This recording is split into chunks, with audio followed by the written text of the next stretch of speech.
quality standards than what was previously built in 1959, correct? That's correct.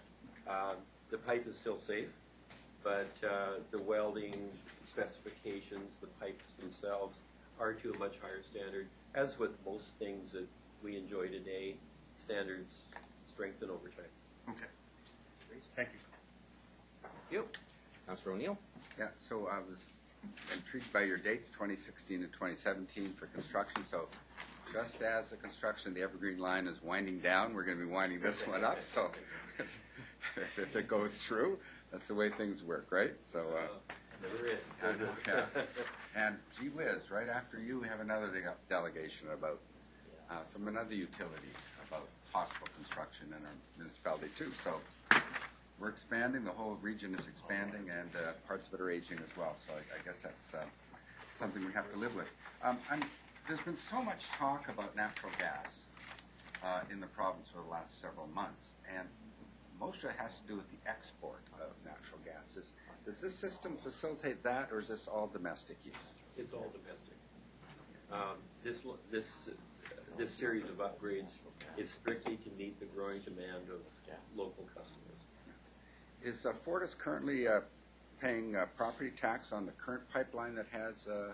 Is that a property tax implication for us here? And obviously, if there is, with a doubling, with a new line on one area and increase the size, I would think that there'd be higher property taxes that we pay to the city and increase our revenue, I would think. The answer is yes. I didn't put it on the benefits because it is small. The property tax that we pay is a function of the gas throughput rather than the value of the asset. We pay 1% of the gross revenue that is consumed in the city of Coquitlam. And so it's a function of how much gas is burned rather than the value of the asset. It's a little weird. It's a little different. Yeah. But hydro's the same. They pay 1% in lieu of tax, and we do too. And so that revenue goes to the province assessment authority, and it's returned in various ways to the municipality. Interesting. Okay, so it wasn't as simple as I thought. Well, those are my questions. Thank you. Thanks. Thanks for answering. Thank you very much. Councillor Nichols. Thank you, Your Worship. Construction practices. Will there be occasions in this process that require you to work outside our normally approved construction hours? While driving at night. Yeah, that's going to be a requirement that would be put on us by your staff. Normally, a contractor is going to want to work Monday to Friday during the day. Only working weekends if our schedule drives them to get the job done quicker. So normally it's a Monday to Friday type of a 10-hour workday. Working at nights, working on the weekends would likely be special conditions that your staff might ask us to do because of traffic consideration or so forth. But once we start working outside of normal working hours, we start running up against your noise bylaw and that type of thing. So we're going to need to create a balance, but we need to look at our costs and make sure that our costs are contained, but yet at the same time minimize impact to the public. Okay, and you mentioned traffic, and so one obvious thing might be we'd rather you didn't tie up 2 lanes of Como Lake Road from 8 till 10. It's or something like that. And all I'll do is assume that you'll work with our staff to minimize the disruption to the public, whether it's by late night work or by cutting the traffic off. We'll have to, because we'll be required to get a permit from the city staff to, if Como Lake Road is the where the new pipe's going to go, we would be required to get a permit and meet the conditions of that permit. Okay. Completely unrelated question. So the substantial expenditures that you're going to make in this project, the Como Lake one plus all the others, is there a rate impact? Good question. And the answer is yes. The rate. Is that all? Just say yes. Go back to burning sticks, maybe. Before we do a detailed cost estimate, the ballpark estimates come in around $220 million. And the way that our company is set up as a cost of service model with the BC Utilities Commission, we have to roll those costs into our rate base. So our customers will be paying for that. Then you get a return on the rate base. Correct. Okay. And the customer base is throughout most of the interior of the province. Thank you. There you go. Right. You have to take out a permit. You have to take out a permit. I'm going to ask a rhetorical question. Do you think we're charging enough for our permit fees? Councillor Secor. Councillor Secor. Thank you. Yeah, I was going to ask, do you pay permit fees? Currently, we pay permit fees with some municipalities How about, in the Lower Mainland. how about Coquitlam? I'm not sure. I don't know. What was the answer? What was the question?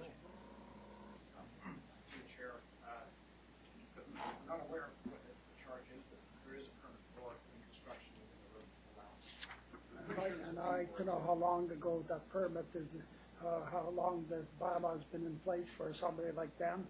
Maybe it's 50 years old, maybe needs updating. Through the chair, every year they review the fees for various permits and it comes to council for approval.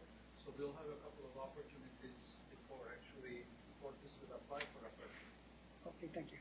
What about private properties? You got pipes, lines going through private properties. How are you going to handle that? We have existing right-of-way. Yes, I noticed that, yes. So we have multiple line rates. So in terms of having the right to install a second pipeline, we have that already. In terms of minimizing impacts to those landowners, we work with those landowners to make sure that, if they've had access to the land and they need it, we work with them to make sure we minimize the I impact. noticed you had some right-of-ways and properties on Ross Avenue just off of Gaitheysbury Ross. You got some right-of-ways in there. Yep.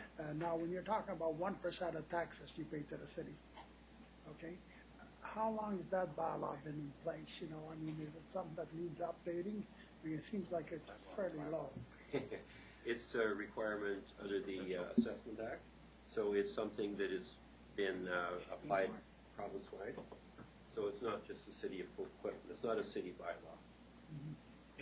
It's been in place for at least 30 years. I can remember running into it at the start of my career. So it's a long-standing province-wide issue that if you ever wanted to deal with that, probably UBCM would be the best forum for that. So the province looks after themselves first. Okay, thank you. That's all I wanted. Councillor Hodge. Yeah, a couple of questions. A couple have been asked, but I'll sort of elaborate on two of them. But first of all, the length of time, you've mentioned 2 years. Is it 2 years solid, or are you just sort of, is it going to be 2 6-month windows, or how long is the construction period in terms of months? Is this like 24 months or 8 months spread over 2 years? That's a great question, and I don't know the answer. Just from my own history, I'll conjecture that certainly within one construction season, these pipelines will be built. Now, whether the Como Lake pipeline and the pipeline coming up Mariner Way will be built in the same year, I don't know. But either of those pipelines would be built in one construction season. And most of the concerns I think you're hearing from around the council is around Como Lake Avenue. And one of the problems that we have in this city is we don't have a lot of arterial roads, and we don't have a lot of east-west roads particularly. So when we take one of those roads out of service, even take a lane out, it can be traffic mayhem in the city. We know what happens when we have an accident or something, and it's the rat running through parallel roads, and it becomes a real issue. Certain sections, particularly the section between Linton and Ranch Park area, there is no parallel road unless you go all the way down to Austin Avenue. So.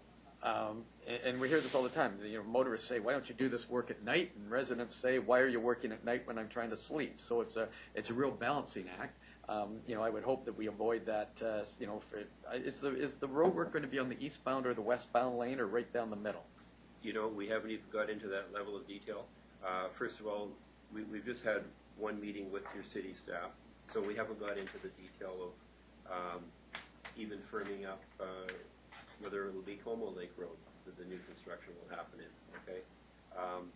We're just hiring an engineer now, so over the next month or 2 months, they'll be sitting down and starting to talk about the details, and that's going to be front and center of the So we've made the assumption that it's going to go where it is. Is that your assumption, or is it possible that this may be a completely different route? It could be a different route. So it could go down a different area, so in which case it wouldn't be Como Lake Avenue. My experience is that you have to build a new pipeline while the existing pipeline's in service, so it will be in a different alignment. It could be on the same route, Como Lake, but often they're done on parallel routes. So the problem is there may not be another good route, but you have to keep the existing line in service while you're building the new line until it's finished. So I mean, all those issues are quite complex, and what we can commit to is a full report to council once the discussions are further advanced. And I was happy to hear that if it is Como Lake, that it will be done in conjunction with our road work. I think I heard the general manager of engineering say that. This is one of the complaints we often hear from residents is you just dug that road up last year, why you're doing it again, and they don't see the difference between our partners in the utilities and ourselves. So obviously, if we're going to do it, what we can do to coordinate work with you.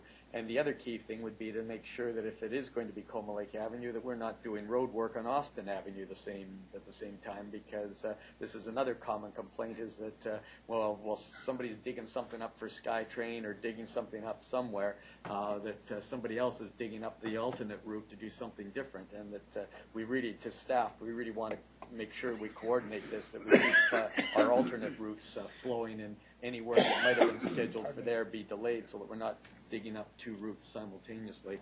And again, I know that you'll work that all out, and I think those are my comments. Thank you. Thank you, Councilor Cirillo. So when Neil was when you were answering the question to Neil, I did the word "if" did pique my interest. So is there any other planned pathways at this time if it doesn't end up being Como Lake? Like there are other considerations that you can share with us as far as other areas? We just haven't advanced our planning to the stage where we can even suggest alternative routes. We need to work with your staff to find the best overall route when we're considering all the the local impacts and what our costs are going to be. We just haven't sat down to look at any alternative routes.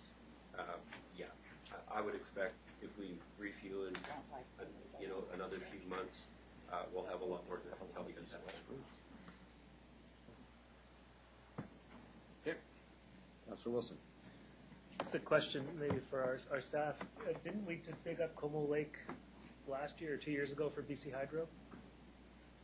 I wasn't a councillor then, so Nobody was here. but there was a lot of construction on Como Lake a year or two ago.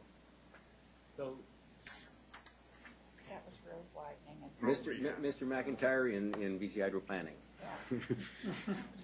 Yeah, I'll try to help Joseph out here. or Raul, and maybe From memory, yeah, there was work along Como Lake Avenue. There was a number of things happening. Some of the intersection improvements he was doing to reduce left turn lanes, so that impacted on some of the hydro poles at those locations. Sure. There was some hydro pole replacement along Como Lake, some widening of that. there was definitely some poles replaced for sure. Yeah. But there was a huge amount of digging, if I recall. So. I believe that was more around the intersections where we were transitioning out to have left turn bays, like Maybe. say, Como Lake and Aidensbury and yeah. okay. Because I mean, like Councilor Hart said, I mean, we hear it all the time. Can't you coordinate it so that the two services are being done at the same time? I guess my other question would be, do you have any sort of buy local provisions in contracts usually when you do this kind of work going through a city? Like we don't have it like in policy, but it's something that is like I get a flood of people wanting to provide trucking or sand and gravel or whatever. There's a number of those types of contracts that the prime contractor will engage, and so what we do is pass those names along to the prime contractor. If there's other services like happening now, like local engineering companies, environmental companies, surveyors, that type of thing. We have a suite of qualified contractors that we run through our procurement department, and based on their qualifications and so forth, we make selections. They are local, whether they're Coquitlam based or not. They're certainly Lower Mainland based for the most part. If there are individual contractors from Coquitlam that want to get on the bid list for a variety of things, I can certainly help make sure that happens. I just think, obviously it makes sense to have, one overall contractor to plan it, for example, right? But if it's supplying gravel, when you're infilling or suppling or asphalt, it's a big imposition on our city, and so it'd be nice for some of those benefits to be incurred by companies from our city. Yep, absolutely, and that's something that we try and do wherever we do construction is to try and look for local opportunities. And is there a way to go beyond trying and actually have it be part of a contract?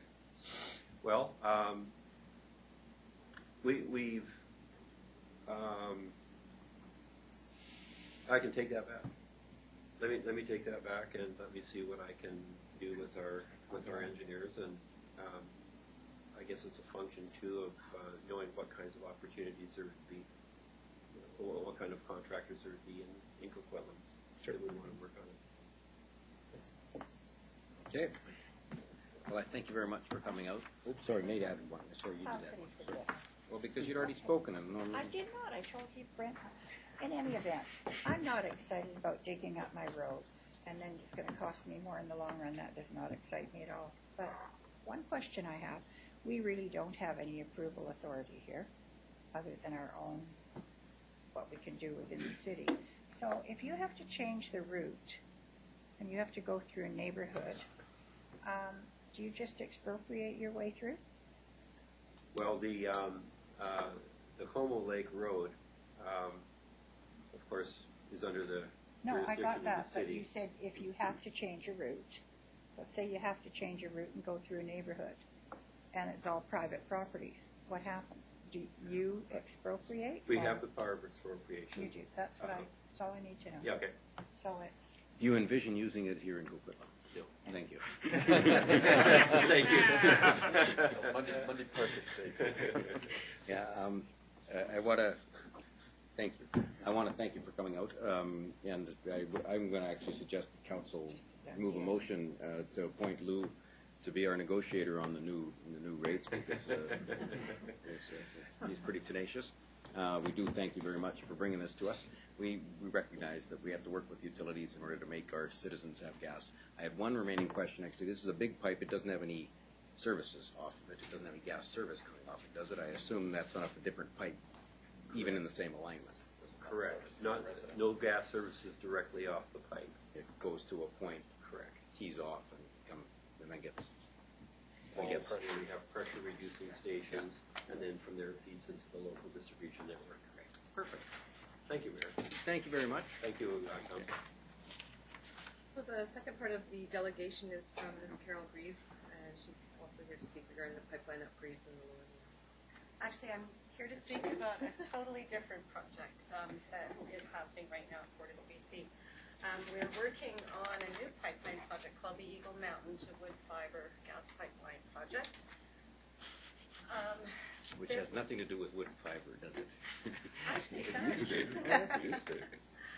So we've entered into an agreement with a company by the name of Pacific Energy Corporation, and they are a subsidiary of Pacific Oil and Gas, a company owned out of Singapore. And they have asked us to conduct a feasibility study to look into the possibility of providing natural gas service to what they're calling a small-scale LNG processing and export facility at the former wood fiber site just outside of Squamish. And in order for us to be able to provide service to the wood fiber group, we need to increase the capacity of our pipeline system. This affects the Vancouver Island pipeline system that was constructed in 1990 to serve the Sunshine Coast and Vancouver Island. And so I'll show you a shot of the whole system there. The red portion that you see just outside of the Coquitlam watershed there is the proposed pipeline expansion. And the system runs about 650 kilometers right from Eagle Mountain here in Coquitlam through down in around through Squamish, the Sunshine Coast, over to Texada Island, over to Powell River to serve Powell River, and then over onto Vancouver Island in at the little river area, right down right to Oak Bay is the southernmost point that that system serves. A little bit closer up right there. So we need about 50 kilometers. That expansion portion you see in there is 50 kilometers of additional 20-inch diameter pipeline. It begins in North Coquitlam at the north end of the watershed and outside of the watershed. And it ends approximately 11 kilometers west of Squamish there at the wood fiber mill site.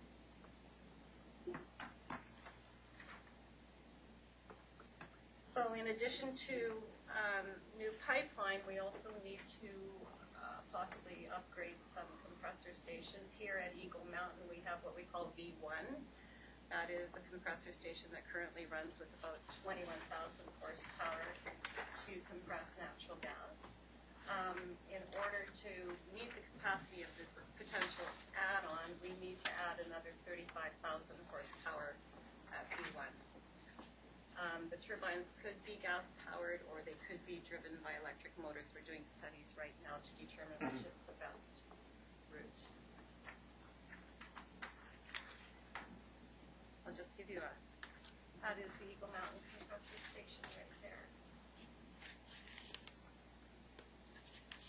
And in addition to that, we also need to add some compression. Actually, it's redundant compression at Port Mellon. Right now, we've got a turbine there that uses about 7,000 horsepower. We are proposing to add another 7,000 horsepower turbine, but that's just for redundancy.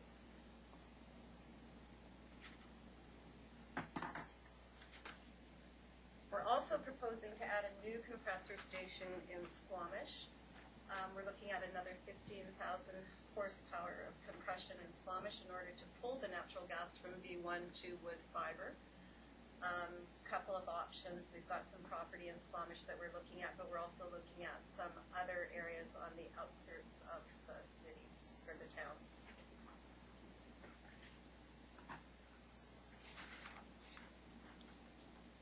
We're working with First Nations on this project, the Squamish Nation, the Tsleil-Waututh Nation, the Coquitlam Nation, and the Musqueam Nation. We've been engaged with them now for almost a year, talking about their traditional territories and what potential impacts that we could have there.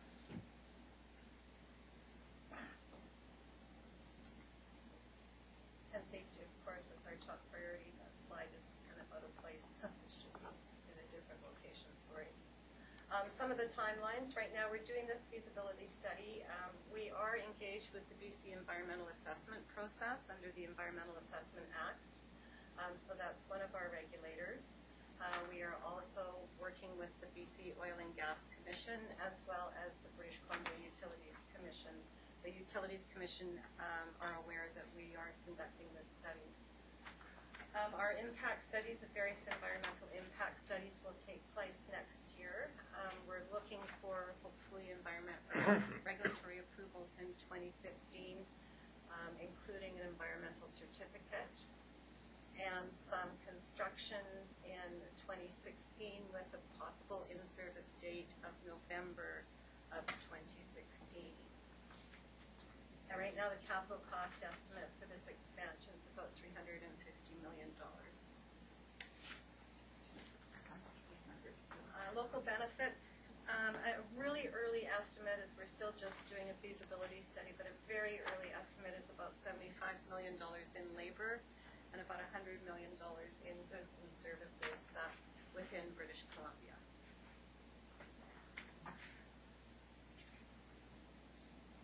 Any questions? Thank you very much. Patrick? Councillor Hodge. On the Eagle Mountain compressor station, that's the one I believe is just up above our playing fields, or just up above the golf course, I think is Correct. the location. Directly west. Right, I'm just sort of looking at the go. With the increase in the compressor station and more horsepower, what is that going to do for noise, and how are we going to mitigate the noise in that area? Okay, so a couple of factors. We are looking at either a natural gas-powered turbine or an electric-driven motor to add this additional compression. If it is a natural gas-powered turbine, it will add noise, but we will make sure that we're within your municipal bylaws.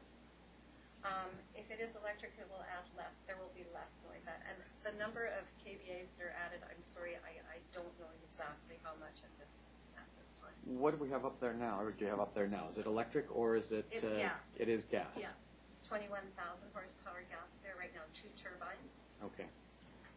And what measures are taken right now to soundproof? Are they all enclosed? Is there soundproofing? How do we do it right now? Yeah, all enclosed within buildings. There are also soundproofing materials that are used with the venting that cut down the amount of sound that comes out of the vents when gas vents come there. Okay, great, thank you. Thank you. Councillor Nicholson. I've heard you, thank you. Councillor O'Neill. Yeah, thank you. So this is starting just at the north end of the Coquitlam watershed. So how much of this 50 kilometers of pipeline will actually be in the city limits of Coquitlam? None. None. I don't believe there's any. No. It's just the compression. It's just the added compression. But I wanted to give you the whole story. All right, so I was a little confused about that. Good. Well, on that compressor, I'm going to ask the same question regarding property taxes and stuff. Is it the same? Is there with the investment you're going to put in the compressor? Do you pay property taxes to the city on that, and those will be going up? I They would will. guess. Yes. Yeah. How much? She said with a smile on her face. Okay. They will. I don't know how much at this stage, but certainly the value of that area is going to increase with that added equipment. So you pay property taxes on houses, on factory-type compressors, that kind of stuff for the value of that, and that's not captured by the 1%? That's in addition to the 1%. Yes. The 1% is to cover the pipes. Structures is covered as property taxes. Correct. Yes.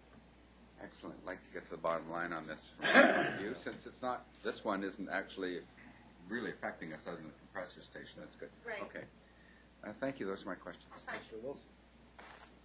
Is there the ability right now to provide electricity to power the 35,000 horsepower turbines? No, we'll have to work with BC Hydro if they're electric-driven motors. Yes. And if potentially it was decided to go with electricity, would you convert the other turbine to electricity? No. I don't think anybody wants more natural gas being burnt. Another thing we are thinking about, and this is just in the very, very early stages, is that if those 2 new turbines are powered with natural gas, we could possibly put in a heat recovery system that would recover all of that and turn it into electricity. Just in the really early stages.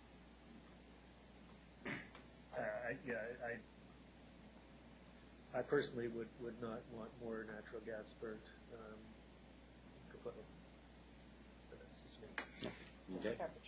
Yep. The reality is that it's the marginal electricity in this province is generated by burning fossil fuels. So Coal. coal in most cases. Coal to so make I'd the rather electricity anyway. rather natural gas, but whether it's local or not, I guess that's the question. Okay, any other questions? Seeing none. Outstanding. Thank you Thank very you much for very coming in. much. Appreciate it. Thank you all. Pleasure. $500, $600. And there's Okay. a fact sheet. $500 billion.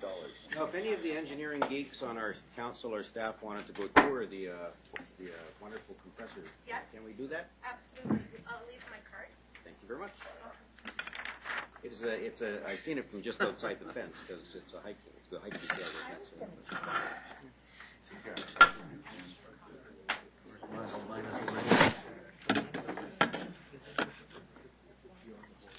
No, it's just right inside. Yeah, none of the pipe. The pipeline is incomplete. They're not expanding it. They're expanding the pressure. Using the existing. No, not here. There are going to be some stretches that are adding to Does that make mean? bigger or double. No, I don't think But, that's six. I think it's just one. My hydro bill. They can either make double the size, double the volume, or double the pressure, and it'll push gas. Well, That pipeline that's going along Coma Lake doesn't even service us. It's just moving the gas from here to Vancouver, or from Squamish, Okay. wherever it's going. I don't know. There's more bush. Oh, we have a theme going here. Yeah, I didn't, I couldn't get to why this got up on. Now, what's with all these utilities? Holy mackerel. That's it. I think we're done with the utilities. I don't think so. One more. No. It's a security setting or something. Ms. Lord. Our next delegation is from Judy Dobrowolski, Antigone Dixon Warren, and Matt Drown of BC Hydro regarding Metro North transmission study. Just ask them to come up to the table. Utilities there. Welcome. Are we going to wait for John Horgan?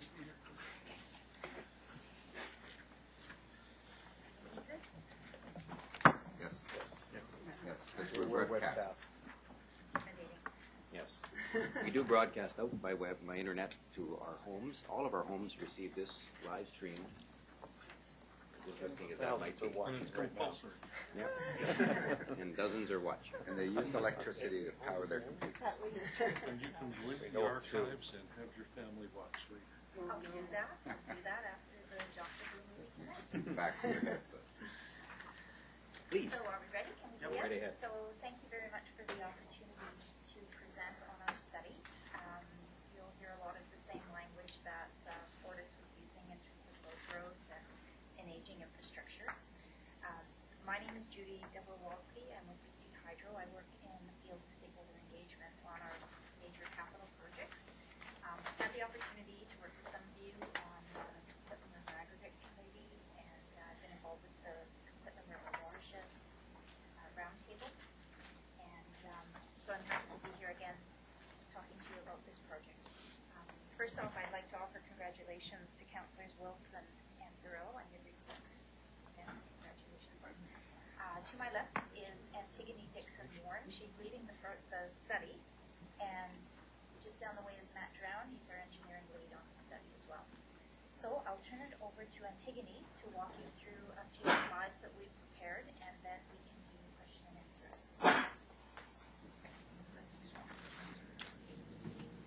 Thank you, Judy. I'm going to have to apologize right off the front. I'm a little sick. So I guess if I want to hear my voice afterwards, it'll be interesting later. But I do apologize. I'm on the backside of it, so I'm hopefully not contagious. But anyways, yeah, so as Judy mentioned, we're here to talk about the study today. It is looking at a new 230 kV transmission line in the Metro Vancouver area. As Judy had mentioned, it is a study, so we're very, very early days. And anything that you're seeing, particularly on the maps and stuff, is just conceptual at this time. So just keep that in mind as we work through this short presentation. So the second slide covers why this study is taking place. And demand for electricity in the Metro Vancouver area is growing. And with the completion of projects such as ILM, which is the Interior Lower Mainland project, which will be coming on board in the next year or so, we need to move the additional power through the Metro Vancouver area. We also need to ensure that we have reliability in the system. We have aging infrastructure in the Metro Vancouver area. And we also have, there's always the issues around the risk of if a circuit is out of service. So if, for example, there was a seismic event, we need to ensure we have that redundancy in place. This project, or this study was identified as part of the Metro Vancouver Strategic Supply Plan, and back in 2009, there was a project called VCCT that went to the BC Utilities Commission that recognized that additional reinforcements were required over 30 years. So VCCT, which is the Vancouver City Centre project, looked at putting a new substation in the Vancouver area as well with some circuits, and you'll see that come up in a map in a couple later slides. So those works were identified, and these are the next phase of works. And so looking for those additional reinforcements to ensure we have a reliable system.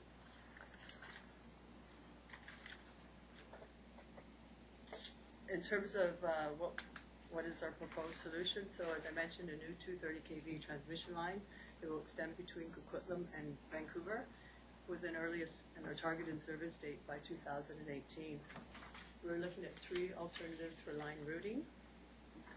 We are looking to use existing rights-of-way and road corridors wherever possible. There could be overhead and or underground components. There's no new substations proposed as part of this work, though to bring the new circuit into service, you would have to do some modifications at existing substations. So the alternatives, the alternatives that we're looking at, there's 3 of them that are shown on slide 4 conceptually. So just walking through the first one.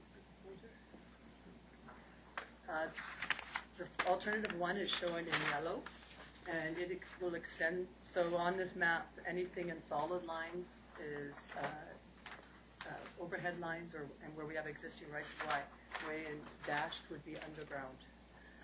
So alternative 1, we're looking at a new circuit from Como Lake, so that's COK, showed on the map, extending to HPN, which is the Hornpayne substation in Burnaby, following existing rights of way, and then from Hornpayne to Mount Pleasant, and that's that new substation that I referred to as part of the DCCP project. It's in the Vancouver Cambie area. That's due to come in service next year. It would be underground between those 2 points. Alternative 2 is shown in a light blue, starts at Meridian Substation up in the Westwood Plateau area here in Coquitlam. It would follow existing overhead lines through the Anmore, Delacara area, across the inlet, and once on the south side of the inlet, if existing rights-of-way are not available, we follow road corridors to Hornpayne, and then Hornpayne to the Mount Pleasant substation would be underground. And then alternative 3 is, again, starts at Como Lake. Again, that's COK, and extends all the way to Mount Pleasant.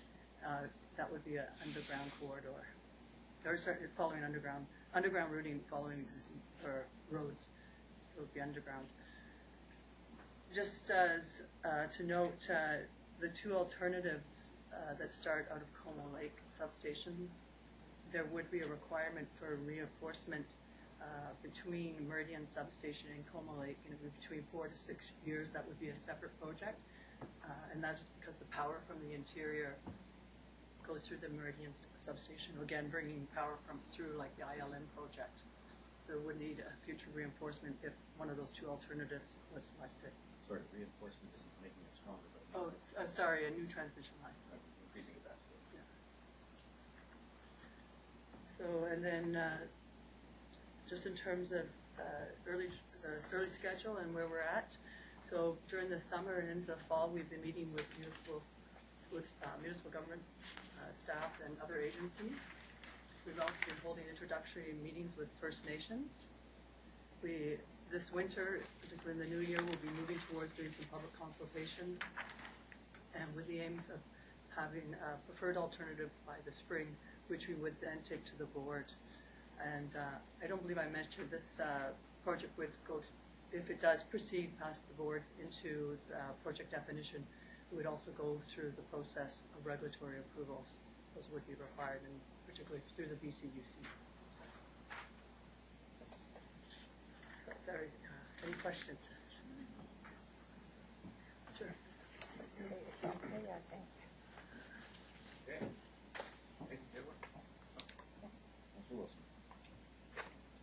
Once you get to spring 2014, does it have to go to the BC Utilities Commission for approval, or is this already been approved? No, this is its study phase, and so for it to proceed to the next phase, which we would call project definition, you need to go to the BC Hydro Board, and that is what we would take a preferred alternative. And if the board approves it, then we'd start the process of preparing to go to the BCUC. So the start of the project might be 2016? Are you talking about potential like construction? Yeah. Or, yeah, it would be in the Como spring Lake, 2016, the earliest. We just heard that our Como Lake road might be dug up. Yeah. Would it be at all feasible for these two projects to go ahead at the same time? So one of the things we are doing is reaching out, not only, of course, meeting with municipalities and their staff, but also reaching out to some of the key stakeholders like FortisBC and having discussions with them. And I asked the same question of Fortis, but any kind of buy local provisions or local contractor provisions in a contract like this, especially if it was underground? Ooh, If I can, Judy. yeah, if I can jump in, I mean, again, we're really early days, and this particular conversation really makes more sense to happen if that alternative is chosen, and even if that alternative is chosen, we don't know which road we would be going down. But if we were into construction, we require our contractors to submit a traffic management plan, as well as work with city staff around issues such as that. So yeah, so that's great. And if whichever project goes through, whichever route, I guess more is what I meant in terms of local contractors being used. In Oh, the you mean Coquitlam like portion. local employment Yeah. opportunities? Is that what you're talking about? Yes. And Yeah. supply. Sorry? And supply. Purchasing from Coquitlam where possible. That's right. So generally, typically what happens on our major projects is we put a tender out for a general contractor or a contractor to do the work, and then it's up to them to procure the subcontractors and suppliers. But you don't have like a 20% local portion or anything? Is that something you might consider doing at some point? It isn't, because I can give you more information on that. It has to do with our rules surrounding procurement, but I can follow up with more information on that. I don't have it with me right now. So that's not something, we're not allowed to tell contractors, you have to hire these people in these areas.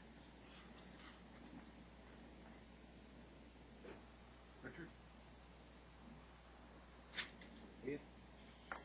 Thank you. Well, today I've heard two multi-million-dollar projects coming through my city, which I have no say over because they're coming anyhow, whether I like them or I don't like them.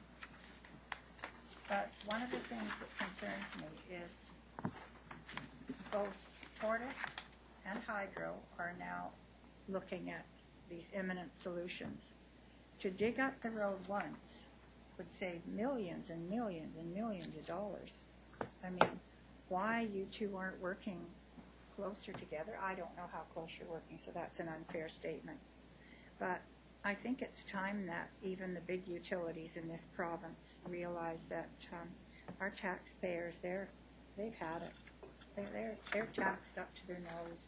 And I think it's only logical that the two of you could get together and if you're going to go straight down Como Lake, at least just open it once and close it up. It just, some of these projects, when they're done within a year or two of each other, just make no sense. So I'm really hoping that you can come to some agreement. Yes, we will be talking with Fortis as well as other entities around their plans around the area. Like I said, when we come to a preferred alternative, if this happens to be the alternative, then that's something. Preferred alternative based on what? If it's going to be based on money, it's going to be very obvious that doing the two projects together in one dig is going to make a lot more sense than going another alternative. If your alternatives are for some other reason, well, that's fair. But if they're not, I hope you look at this.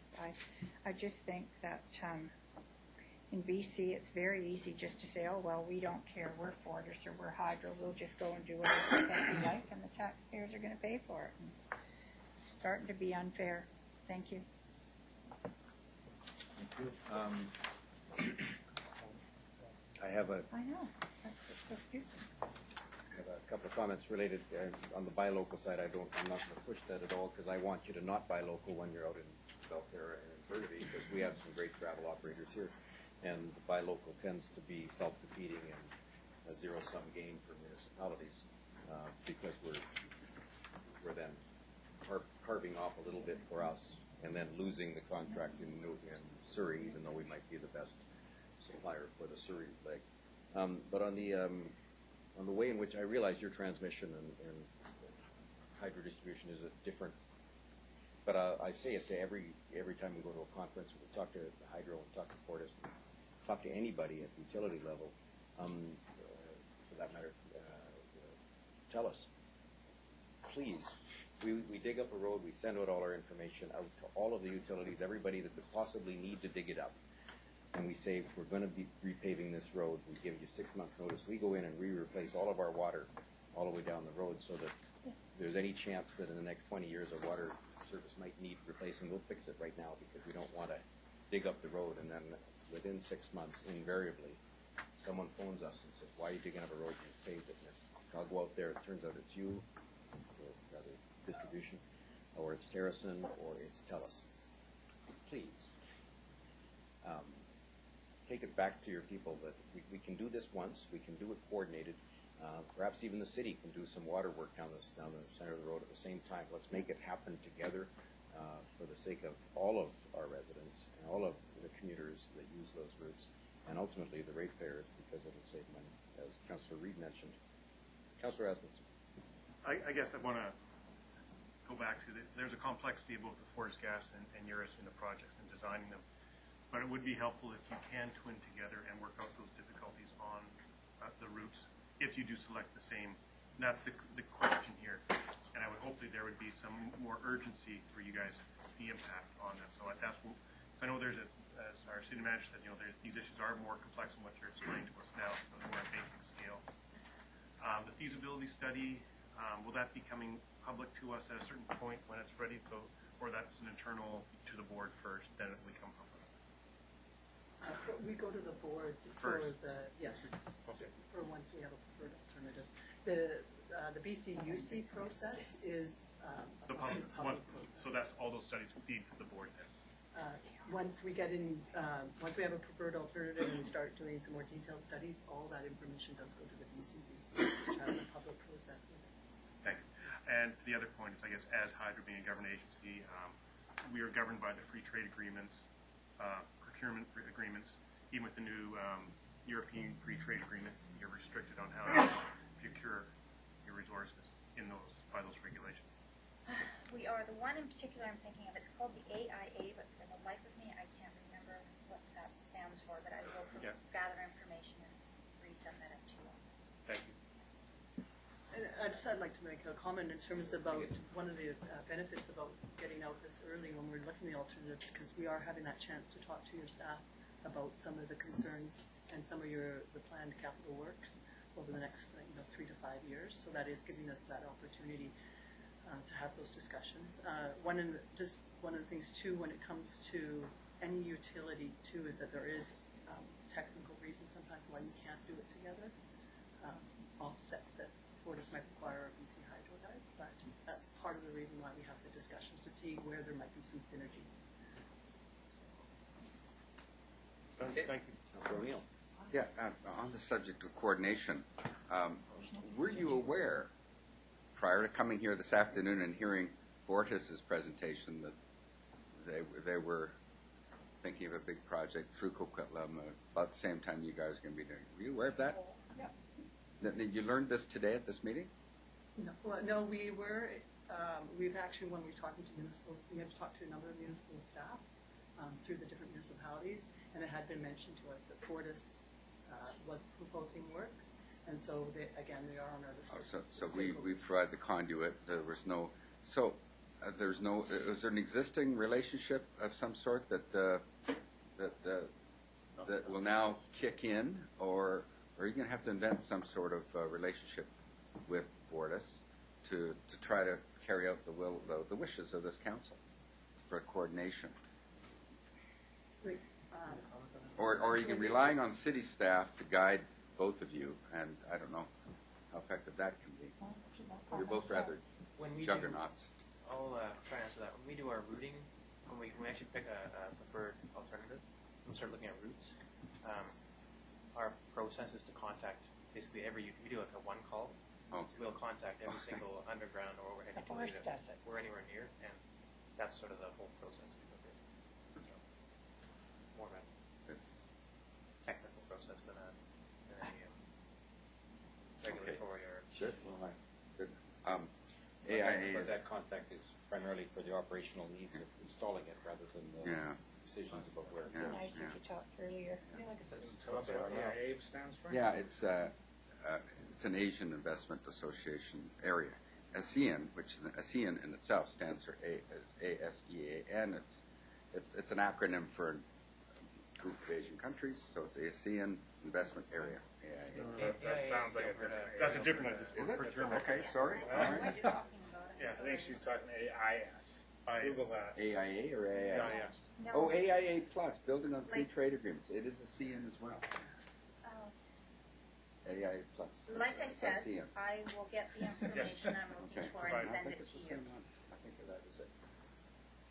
Do you understand that? I- I'll get the information that I was referring to, and I will send it to you. Sure. Councilor Reid. I have to say that I'm absolutely astounded that you and Fortis and the big utilities don't talk to each other before you both start planning some of these things. I'm just astounded at that. I just can't believe it's all the same. The taxpayers are funding it, and this certainly isn't what I would call an efficient system. I mean, God knows, if you have to know that you're going to be doing something together, and before you even get this far, you should be saying, yo, guess what we're going to be doing in the next 5 years? And so they can say, guess what we're going to be doing in the next 5 years? It shouldn't be up to our staff to say, oh, by the way, did you know? Councillor Reid, with all due respect, we are very early days in this process. And so are they. That's right, and that's why it's fortuitous that we are going to be talking to each other and working together to resolve your concerns. Like I said, this is one of 3 alternatives that we're looking at. And we're also looking at a multi-year process to even get the project to the point where it even hits construction. And so are they.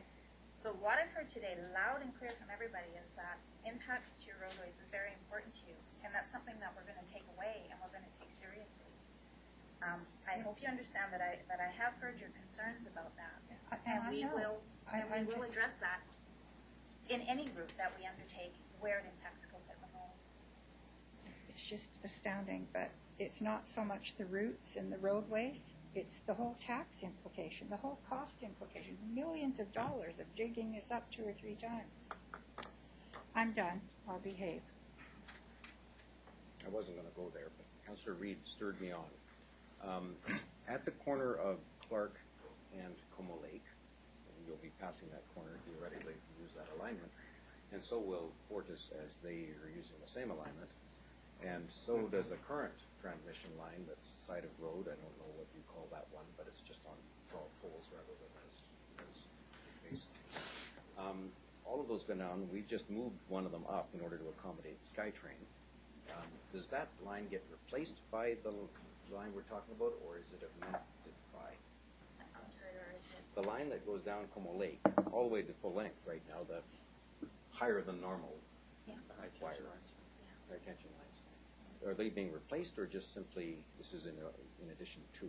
So this is in addition to those lines that you're talking about, the ones that were just made higher to accommodate the Evergreen line. Yep. Those are 60 kV lines. Okay. So we're looking at 230 kilovolt lines, and where we're talking about focusing on coming from Como Lake substation directly to Mount Pleasant substation, that would be an underground route, so it would not be overhead. Yeah, we can't replace the existing 60 overhead with an underground version of it while we're doing that work. Not for free. What? Not for free. He offered to do it for money. Story of my life. Okay. No, I'm okay. I'll stop. Thank you very much. So Anybody else? No other questions over and about the one alternative that we talked about that goes between Como Lake and Mount Pleasant? Nothing? So if you take the blue line from Meridian through Anamore down to Belpera, that's on an existing right-of-way, I'm sorry, it was a long time ago, I can't remember. Yeah, no, Existing where line over lines there. are in solid, it shows it would be parallel to, through an existing right. That's our aim, is to, objective to use existing rights of way. She's over right above the marina.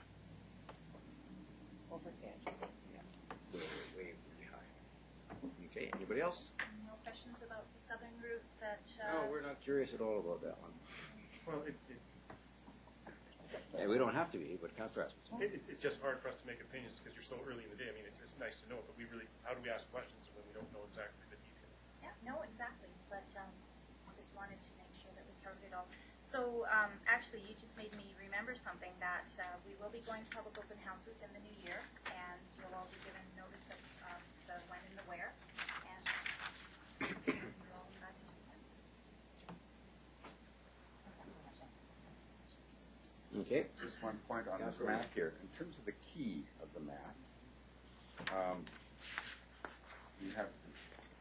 there is a difference between whether or not something is dotted and something is solid, right? Yeah, so overhead is solid, Right. dashed is underground. So I don't think it's, does it say that there? Right at the top, it differentiates between, Where? right at the top two are existing overhead or existing underground. Existing undergrounds. Those are existing. But now it's got the alternatives, and you have to presume that the alternatives reflecting the same, follow the same pattern.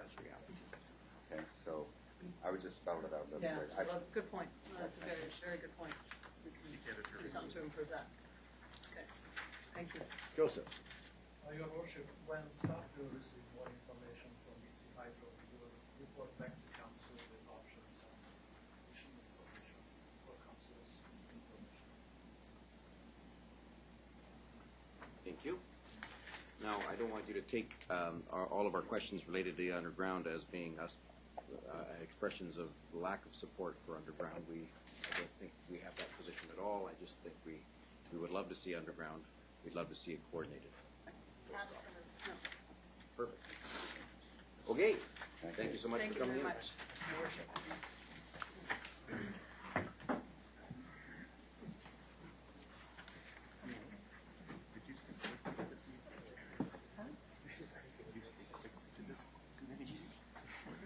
The reality is they're in different parts of the road.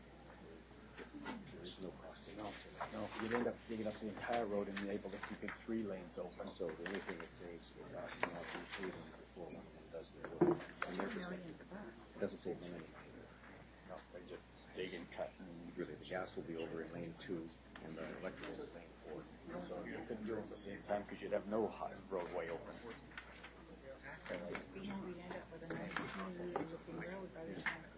From their perspective, it's not their priority. To the where? Oh. Yeah, we haven't heard of any railway expansions today. No, Any but railway there's gotta guys be up one there? coming. There are a few communities where we're actually putting Or an airport. That's right. Any railroads out there? And all the pipes going to I common told you boxes. that, I can't remember all of And then it. you There's run a, fiber optic. there's a next to it. Canadian folk song, Ukraine, which has got. Sometimes.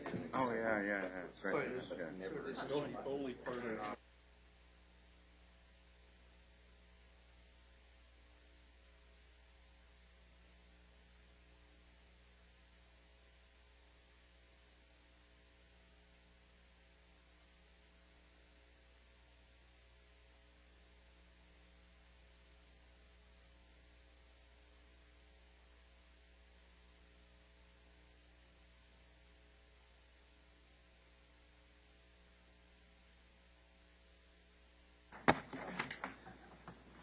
Madam Clerk.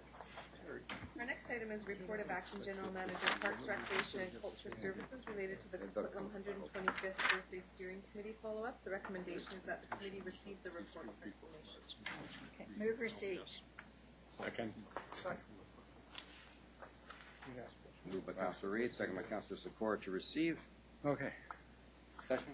Yes. Councillor O'Neill. Well, we invited, what? I'm at council's pleasure here. Yeah, sure. Well, there was, I know the council had some questions about the recommendations from the Arts and Culture Advisory Committee about the makeup of the 125th birthday steering committee. And I would like to invite the members of that committee up here so we can ask those questions. Don't we have questions? some do. I'm at council's pleasure on this one. I think we've just received the report. Well, See, that's Yeah. the thing. There's some members of council that are fine with a vote at this point. Okay, well, I would like to, because I wasn't present at the meeting at which the recommendations were made by the committee, I would like to ask them what their thinking was. Pardon me?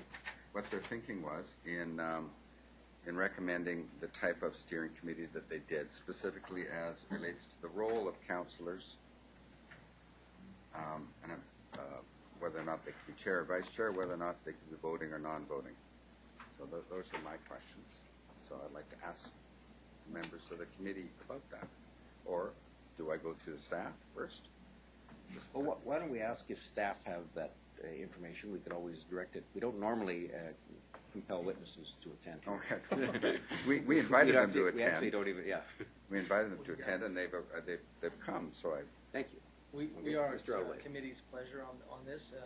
The minutes and draft terms of reference were brought forward for council. There was a direction back to staff to bring this back to a committee meeting and to invite some of the council, some of the members.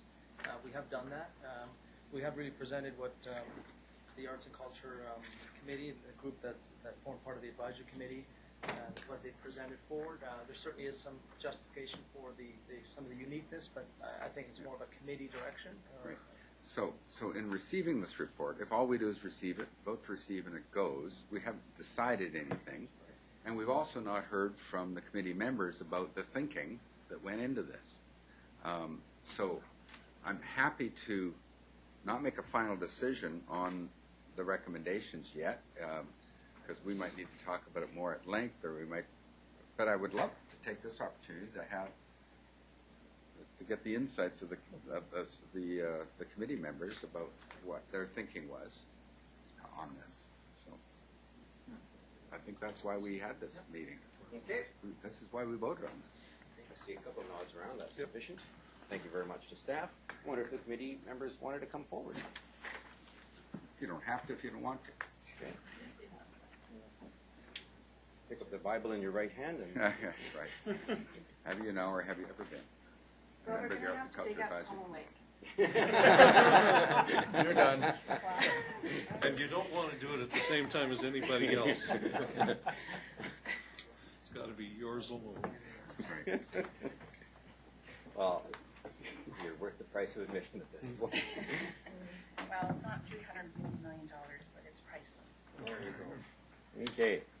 All right, so your question is? Yeah, so why don't you introduce yourselves for the people at home? I'm Joan McCauley.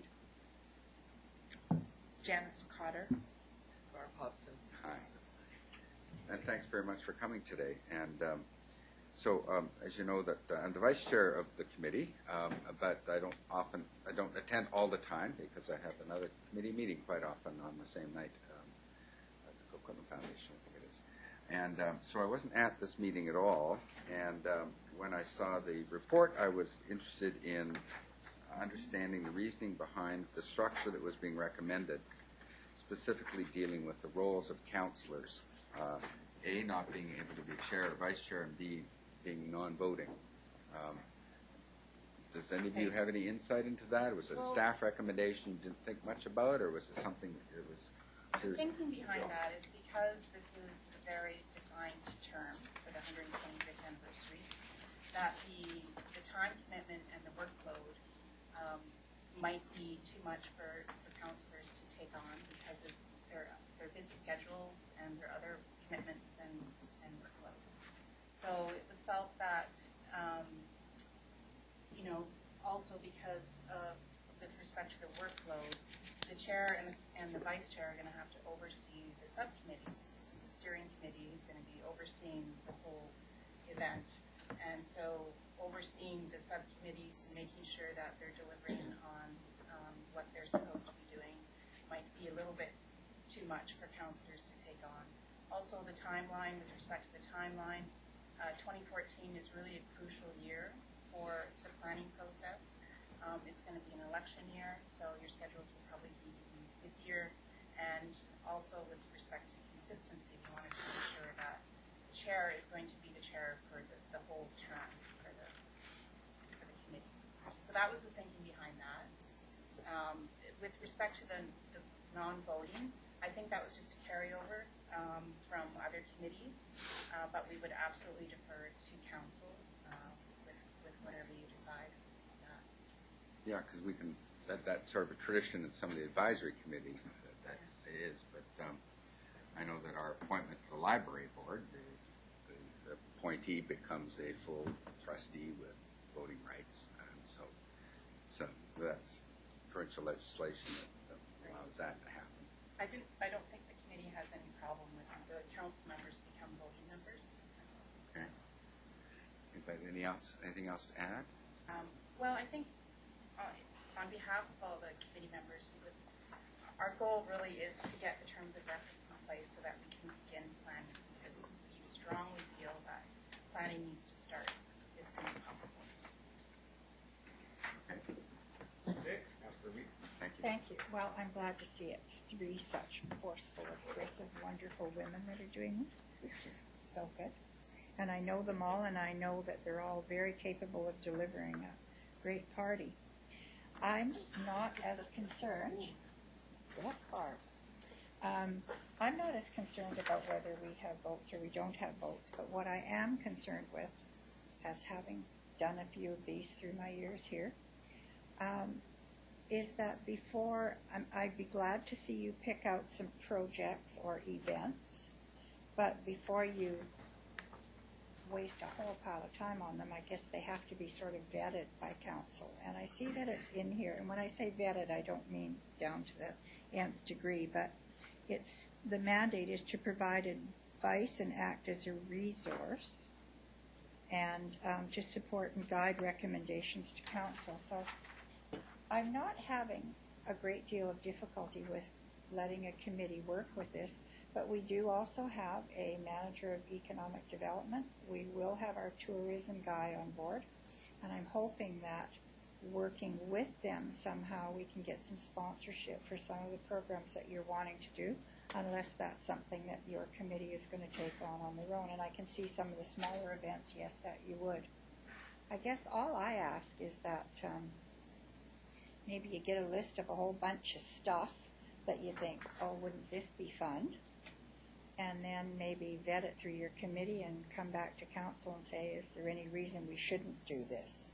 Not that you should, but just any reason we shouldn't, because sometimes we end up with things we may not want to do. And also we have a lot of multicultural groups here, and I'm hoping that they each will probably come forward and try and do something, and I think that would be wonderful. And just, I'd hate to see you go down the path for 2 or 3 months on one particular event and then find out that we don't want to do it. And that's, it's very simple, so. Councillor Reid, this committee is going to be the steering committee, which will look at the big picture. Yeah. And then from there, subcommittees will be developed. So, for instance, a committee perhaps that looks at fundraising, or a committee that looks at all of the events. And we hope to have a big picture rather than working on 1 or 2 events. Yeah, no, I get it. I like it, and I'm saying it out front because it really would upset me if I were working on a lot of these, and Barb's known me longer than everybody else, and I've worked on a lot of this stuff, and you just get some great idea and you get moving on it, and then somebody says, no, we can't do that, or we just can't. And it's so disappointing to the people that have been working on it and don't want that to happen. I think this is a great group. This is going to be good. Thank you. As well, that's why we have members of council on the committee. Yes. Expressly at the beginning. Well, and they can come back to all of council. Yeah. That, that suggestion, advice. I know you don't know this, but we don't agree all the time. I know that's a surprise, but thanks. Thank you. A couple items. I think it's a good report. I like it, but a couple of questions I have here. Exemplary citizens, community leaders may be appointed as honorary chair, and other community leaders may be appointed as honorary members. That I have a problem with. It gets political. Nothing but political. Okay. Secondly, 2 council members will be appointed by steering committee, political again. And I think that the committee should stay away from the development. that membership appoint this council can appoint the chair and the vice chair, then you're staying away from anything that might be perceived by some council members that, oh, well, their friends are so-and-so, so they appointed them, you know what I mean?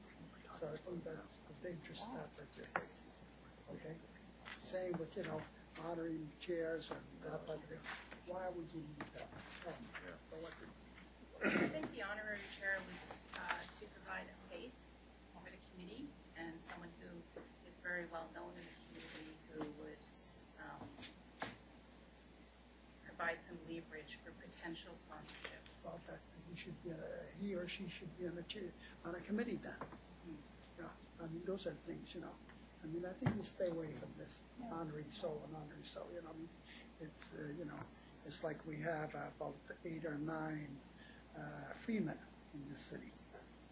I mean, just how ridiculous is that? I'm still alive. We have 5, Lou. I think, We're going to have to stick to those. It was one of the decisions that was made, and that type of which we normally used to have 3 and no more, and one passed away. We appointed another one, that was it. See, but so I like the report. I like what you're going to do. It's fine. I have no difficulty with it. But those 2 items, I really think you're going to have difficulty with. That's my own version, my own opinion. Okay. Councillor Nicholson. Thank you, Your Worship. Well, certainly, we'll debate this at another time. Yeah, this is our opportunity to understand where it's coming from, and I'll speak a little bit about it because I chaired the meeting where the terms of reference were refined and finally approved.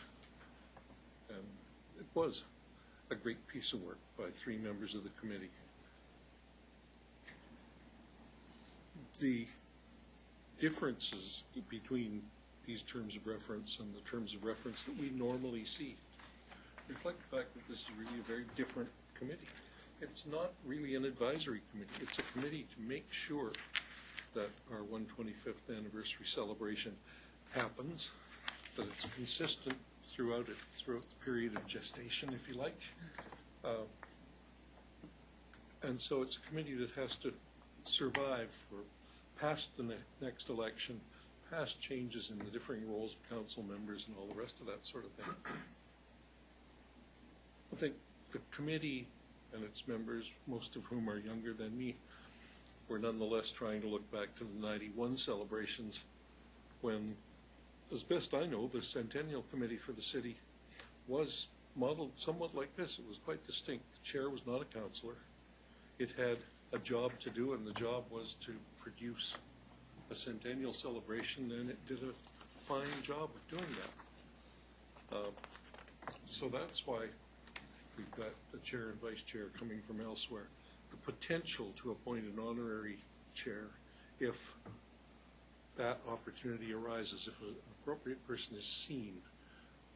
There is a role for people who are only honorary, who lend their name. Prince Charles is the patron of certainly not the Architectural Society, but a variety of other bodies. And I don't think he's available. And I'm not sure. We can always ask. Well, just comment on the report itself. Under discussion and analysis, it defines major differences between this committee and other committees. And the first four items, clearly differences, but no financial resources are being requested. That's not a difference from other committees. Other committees' terms of reference don't talk about financial resources. And Celebrate Coquitlam and other advisory committees are not mentioned in the terms of reference. They're not in the terms of reference of the Arts and Culture Advisory Committee or the Sports Council either. So those aren't really differences. They may be of some significance in thinking, something that this committee perhaps should be thinking about. But the following paragraph that talks about why the distinctions are important doesn't really reflect the need for a length of service of the committee over the whole period of time providing leadership and a consistent approach. The time is running down. We've been talking for at least a year and a half or 2 years, not just at the Arts and Culture Committee, but here at Council, about the need to be ready. But, 2016 is approaching. If we don't start to plan, we're not going to be there. Fail to plan, plan to fail, all that kind of stuff. So I'm not intending to debate the terms of reference, but I really wanted to give you my views, what I recall from the meeting, but I was chairing it. I'm trying to be as neutral as a chair should be. And it may be that the committee members here may wish now to tell me that I've not quite got it right or that there's some nuance that I missed. No, you got it. Bang on. Oh, Gee. Oh, dear. And that's not just because Terry wasn't there. You knew eventually you'd get it right on. Exactly. Right, finally. I'm going to hand the chair over to Councillor Sikora. Councillor Asmundsen's the only one left on the speakers list. If I could recognize Councillor. Okay. Go ahead. I have concerns about the chairing of it. I was on the council rep for the Spirit Committee where we had a community chair that didn't make his full term, that brought in a new chair, but also as co-chair, and that when I wound up doing most of the chairing, running the issue. So I do have some concerns about how that's going to work. One of my other biggest concerns comes from us as council here as we discuss this further is that before the Spirit Committee was this, we had an Olympic Committee before I got on council. And they went out and did a lot of work about the future Olympics and came up with some grand ideas, and it was like a $2 million budget or something like that they wanted to spend. When it got to council, they've got deep six. Council had no interest in spending some money. So I think whatever the structure is that we going forward, council has to be able to sit out front. I don't want you guys to go out and do a bunch of great ideas, come back to council, say, here, we need you to fund this and this and this, and council says, no, thank you, because I looked at that group at that time, spent a few years, a lot of time, a lot of effort, and then there was no funding provided. So I think we have to look at this process of what we're willing to fund for that, and then you can work your budget and your ideas outside of what you need to fundraise. I think that's critical to me about this, because I don't want to see what happened with that Olympic Committee happen again. Okay, so that's the other issue. I come down with the makeup of the committee, and I had questions on the makeup of the committee. I look at the 3 members of the Arts and Cultural Advisory Committee, but I also look at, I think there's some other committees that should be represented from, whether it's the Multiculturalism Committee, whether it's the Sports Council, because you're talking about the whole part of the city in their makeup, not one area, and this is going to touch all aspects of the city. So I do have some concerns on how this, we'll discuss this later. I want to let you know up front. Those are some of the concerns I have, the way this sits now. Us as council have to debate some of these issues, but I want to be a little more clear, and I want to make sure that, once again, the funding issue we have to, we're just saying, oh great, 125, you guys come up with a lot of different ideas, and there's no money to do it. Well, I think just to answer that concern, that's one of the reasons why we feel strongly about creating a steering committee, because when you have a clear vision and you are thinking big picture, you are then able to take advantage of opportunities for grants and sponsorship, because you have a clear idea of what you want to accomplish, a vision, and then all of the ideas stem from that. So it's very cohesive. And then from there, you develop your budget and what opportunities you can seek. And that's how it comes together, rather than coming up with ideas first and saying, well, we want to do this, and this is how much it costs. We're going to be doing it from the top down. And that's good to know, but I'm just saying, you also need to know up front if this, what the city's willing to invest, and you can then. And that's what we intend to find out. And so I have concerns about this. I have concerns about the committee makeup. I just want to let you know that ahead of time. Those are some of my concerns going forward. Can I answer your question about the composition? It does address that there should be, it has to reflect a diverse range of community arts, culture, heritage, sports, business, youth, First Nations, Francophone, School District 43 seniors. I understand that, but when you look at your actual first steering committees and what it talks about here, it doesn't list those other things I talked about. So, but that's for council to debate later. Thank you. Okay, Terry and Bonita. Okay, thank you. Just, the Arts and Culture Advisory Committee has really shown some leadership here. I want to congratulate them and to try to get this moved forward.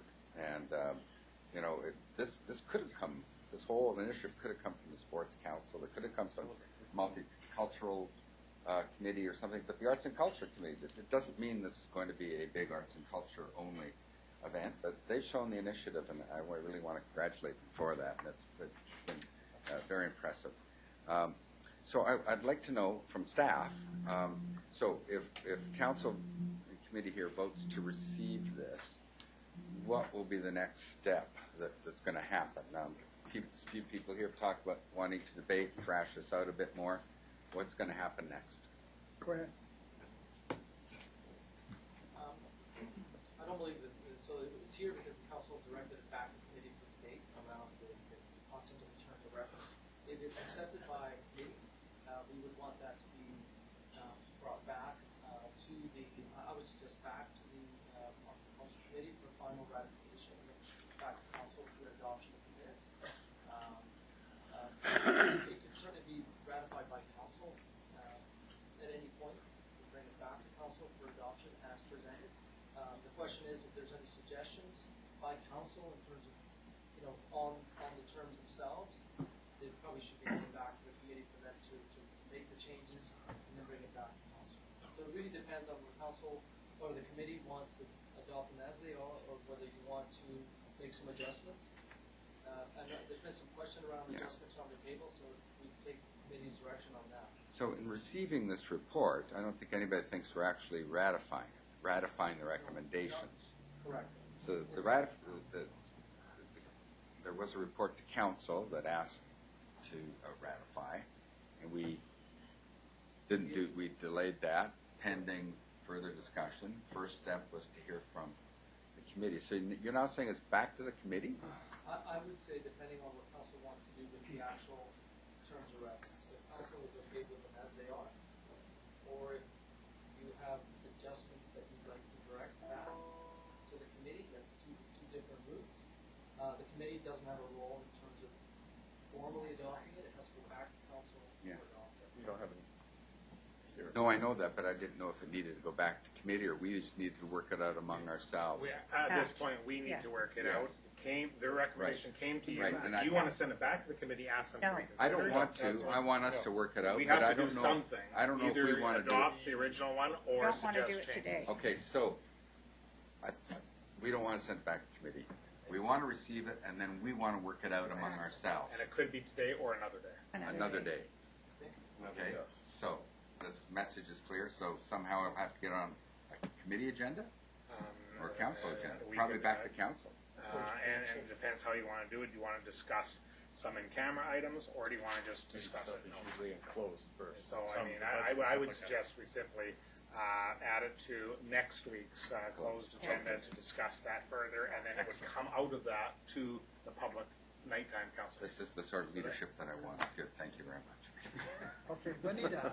I did receive Well, a I'd half just an like hour to say ago. thanks for coming, and definitely I'm a great believer in vision statements because I think it makes everyone else's decisions much easier when they can tie them back to the vision statement. So I did hear many times, sometimes groups have been missed, sometimes groups get invitations that are very late and they're scrambling to try to get involved. And so I really just wanted to say that I really appreciate that this is coming forward, and I'm looking forward to seeing what the vision statement is, because then we can, or the message can go out to every group, whether it's sports or multicultural.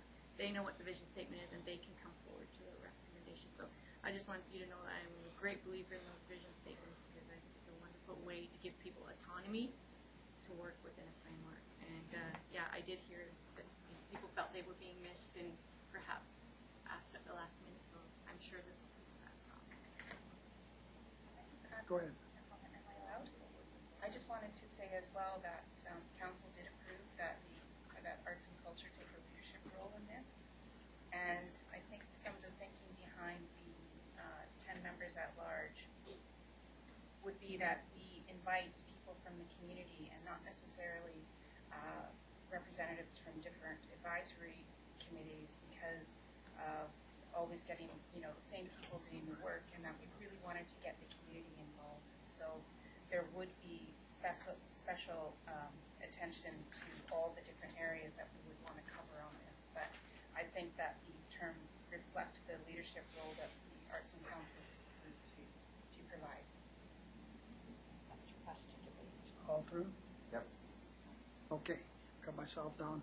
I think another thing that you can think about, have no council members on the committee. Yeah. In the summer games and the senior games, in our celebration, 100-year birthday, we didn't have any council members on the committee. We had a chair that was respectful, and the chair appointed his or her committee. I don't think we would need to go to the general membership in Coquitlam to see who wants to belong to and who doesn't. Take a year to sift through all the applications that are going to be coming in. You know, I think what you need to do is look at who qualifies. Forget about friends and that type of deal. You know, go to the community and say, who can do the best job for us? You know, that's what you need to do. Because a lot of committees start appointing their friends and everything else. Just doesn't work. Just doesn't work. So, you know, I think that's another way of going about it. But however, I'm one out of 9. Pardon? What's that? I said, does that mean I can't appoint you, Lou? No, that's all right. You know what? You know what? To me, I've been appointed to many things in my 40-odd years, and you know, and probably will be appointed some more to many things. But you know, that's my thinking. You know? And let the committee do the job. The committee can do the job. Don't have a politician to mingle in there. The committee can do a great job. You think, like Brian Canfield did the summer games. I'll tell you, one of the most wonderful things, and the people, I forget who the chair was for the summer games, it went like clockwork. Council wasn't involved. They just put a report into council every couple of weeks or every month, and that was it. And it worked like a darn, okay? Anyways, we have Chris, Neil, and Craig. I just want to thank you. You know, it's a lot of work that you've already done and a ton more work that you're going to do, and I hope you don't mind us questioning you. It just shows how passionate we are about it as well, and I think you guys will do a great job, so thank you. All through? Neil. Refreshingly quick. He set the benchmark now. Yeah, so. Yeah, and I'll try and be almost as quick. Go I think Pete nailed it. You know, it's council's job now. We've had the report. We've had the opportunity to hear the rationale behind the recommendations that are made and to challenge some of them and to have some conversations about them. And we have the best understanding that we can possibly have of what's recommended to us, and now it's our job to go away and make the decision. Thank you. Okay, Craig? Yeah, again, I want to just thank you for the work that's been done to this point. I mean, this is an exciting time for Coquitlam. I was here and participated in the 100th anniversary and worked on the history book and the summer games, and so I served on a number of committees. And I think this is going to be an exciting opportunity for the citizens of Coquitlam, the residents. This is their birthday party. It's not council's birthday party. It's not the committee's. It's going to be the city's party. It's a time for everybody in the city to join together and celebrate, whether you're in sports or the arts or heritage. And I think everybody's going to want to participate. And I think that is going to be our challenge, is how to make this open to everybody so that they feel part of it. I appreciate the work that you've done to this point to get it started. And Councillor Nicholson is correct that now it comes time to sort of figure out how we're going to move forward from the recommendations that you've given. I've worked under both. I've worked where citizens have chaired committees. It's worked very well. I've worked where council has led committees. That's worked well. And I think every situation is unique. And I think now we have to look and sort of say what's going to be the model to go forward. And at the end of the day, what's going to give us the best celebration that we can have and involve the most people that it can. And I appreciate the work you've done, and I look forward to getting this moving, and I look forward to the 225th birthday celebration, because I know it's going to be good. Thank you. I'm not sure I have anything else to say. Thank you for coming. Thank you. Yeah, there's a motion on the floor. Move receipt. It's been moved already. All those in favor? Opposed? It's carried unanimously. And we'll be bringing it back as discussed. Next item. Item 5 is report of acting general manager, Parks, Recreation, and Culture Services related to Leigh Park planning and design update, and we do have introductory comments by our acting general manager. Come forward and do your sales pitch. You first. Thank you.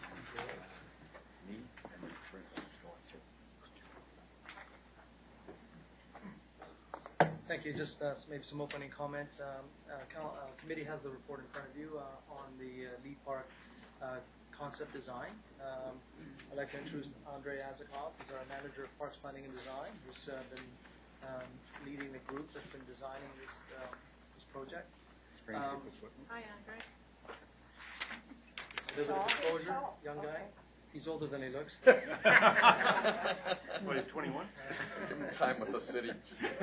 So just We'll age him quick enough. Doesn't look a day over 65. So the design process for this park, staff did initiate a public consultation process both for Leigh Park and Victoria Park. Both have proceeded generally at the same rate, same pace. However, we slowed down Victoria Park because part of Victoria Park, as committee is aware, there's some ownership issue. We still have a portion of that owned by the school district. We're working hard with them. So we've held that back. They are in a public consultation process themselves, as council is aware. But we did want to bring forward Leigh Park. We've got a number of park projects coming forward. Leigh being the first, Victoria and Queenston will follow as well. So there's a number of projects in the stream right now. Just to go over a few of the elements in the report quickly, and we do have a presentation if council would like, committee would like a presentation. So the design process generally has been designed with Victoria Park in mind, essentially two twin parks in a very similar location. So we tried to kind of diversify the assets and the park components within those two parks, avoid redundancies, and try to provide a real variety of experiences and components within those parks. Generally, what we have in this park, they're both active parks is what we envision, but different terrain. This is a bit steeper terrain. This is undeveloped park. Of course, Victoria Park is an existing developed formal park, and that will be, its long-term formal program space will be realized as part of the upcoming design for Victoria Park. We're going to have a soccer field replaced. We're going to have the sports court. In this case, in the Leigh Park, we've got a different range of active spaces and components, including a dog off-leash area, as well as a bike skills park. Again, we're just trying to diversify the experience. There's lots of families in the Northeast, lots of dog owners there. We've heard back, certainly represented in the community open houses, that those needs are underserved. So without further ado, if committee so wishes, we certainly have a brief presentation from council. Do you want to see the presentation, or go ahead? Just the highlights. This is the highlights? Okay. You do the honor. Thank you.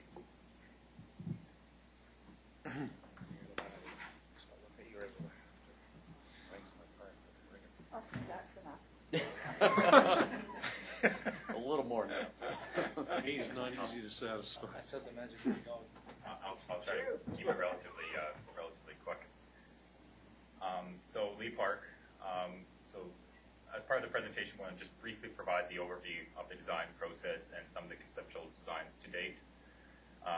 Discuss some of the accessibility considerations in the design process, because that was crucial for this park, especially with some of the steeper terrains that we're dealing with. Review overall park program elements that are proposed for this park, and in particular in consideration with the Victoria Park, which is just a neighboring park to Leigh Park. And obviously the overall goal for us here is to have a design that accommodates a variety of active recreational uses and lifestyles in response to the feedback that we received from the residents, from the Universal Accessibility Committee, and that we received from council, as well as we also had a meeting with the school district, with a representative from the school board, as well as the principal of the elementary school as well. So just a quick slide on the context for, so this is Leigh Park. It's, as I mentioned earlier, it's a neighboring Victoria Park, and they're really close by, really surrounding Leigh Elementary School. So that's the current site photos and site conditions. Basically it's a treed area with an existing pathway, which is a utility corridor that's existing, some of the conditions. So as I mentioned before, there's some fairly steep slopes, especially in the southeast corner. There's slopes that are hitting sort of 15% mark that are challenging in terms of programming. And also even the pathways, we're trying to always think of accessibility and trying to keep the pathway slopes within sort of a 5% grade where possible.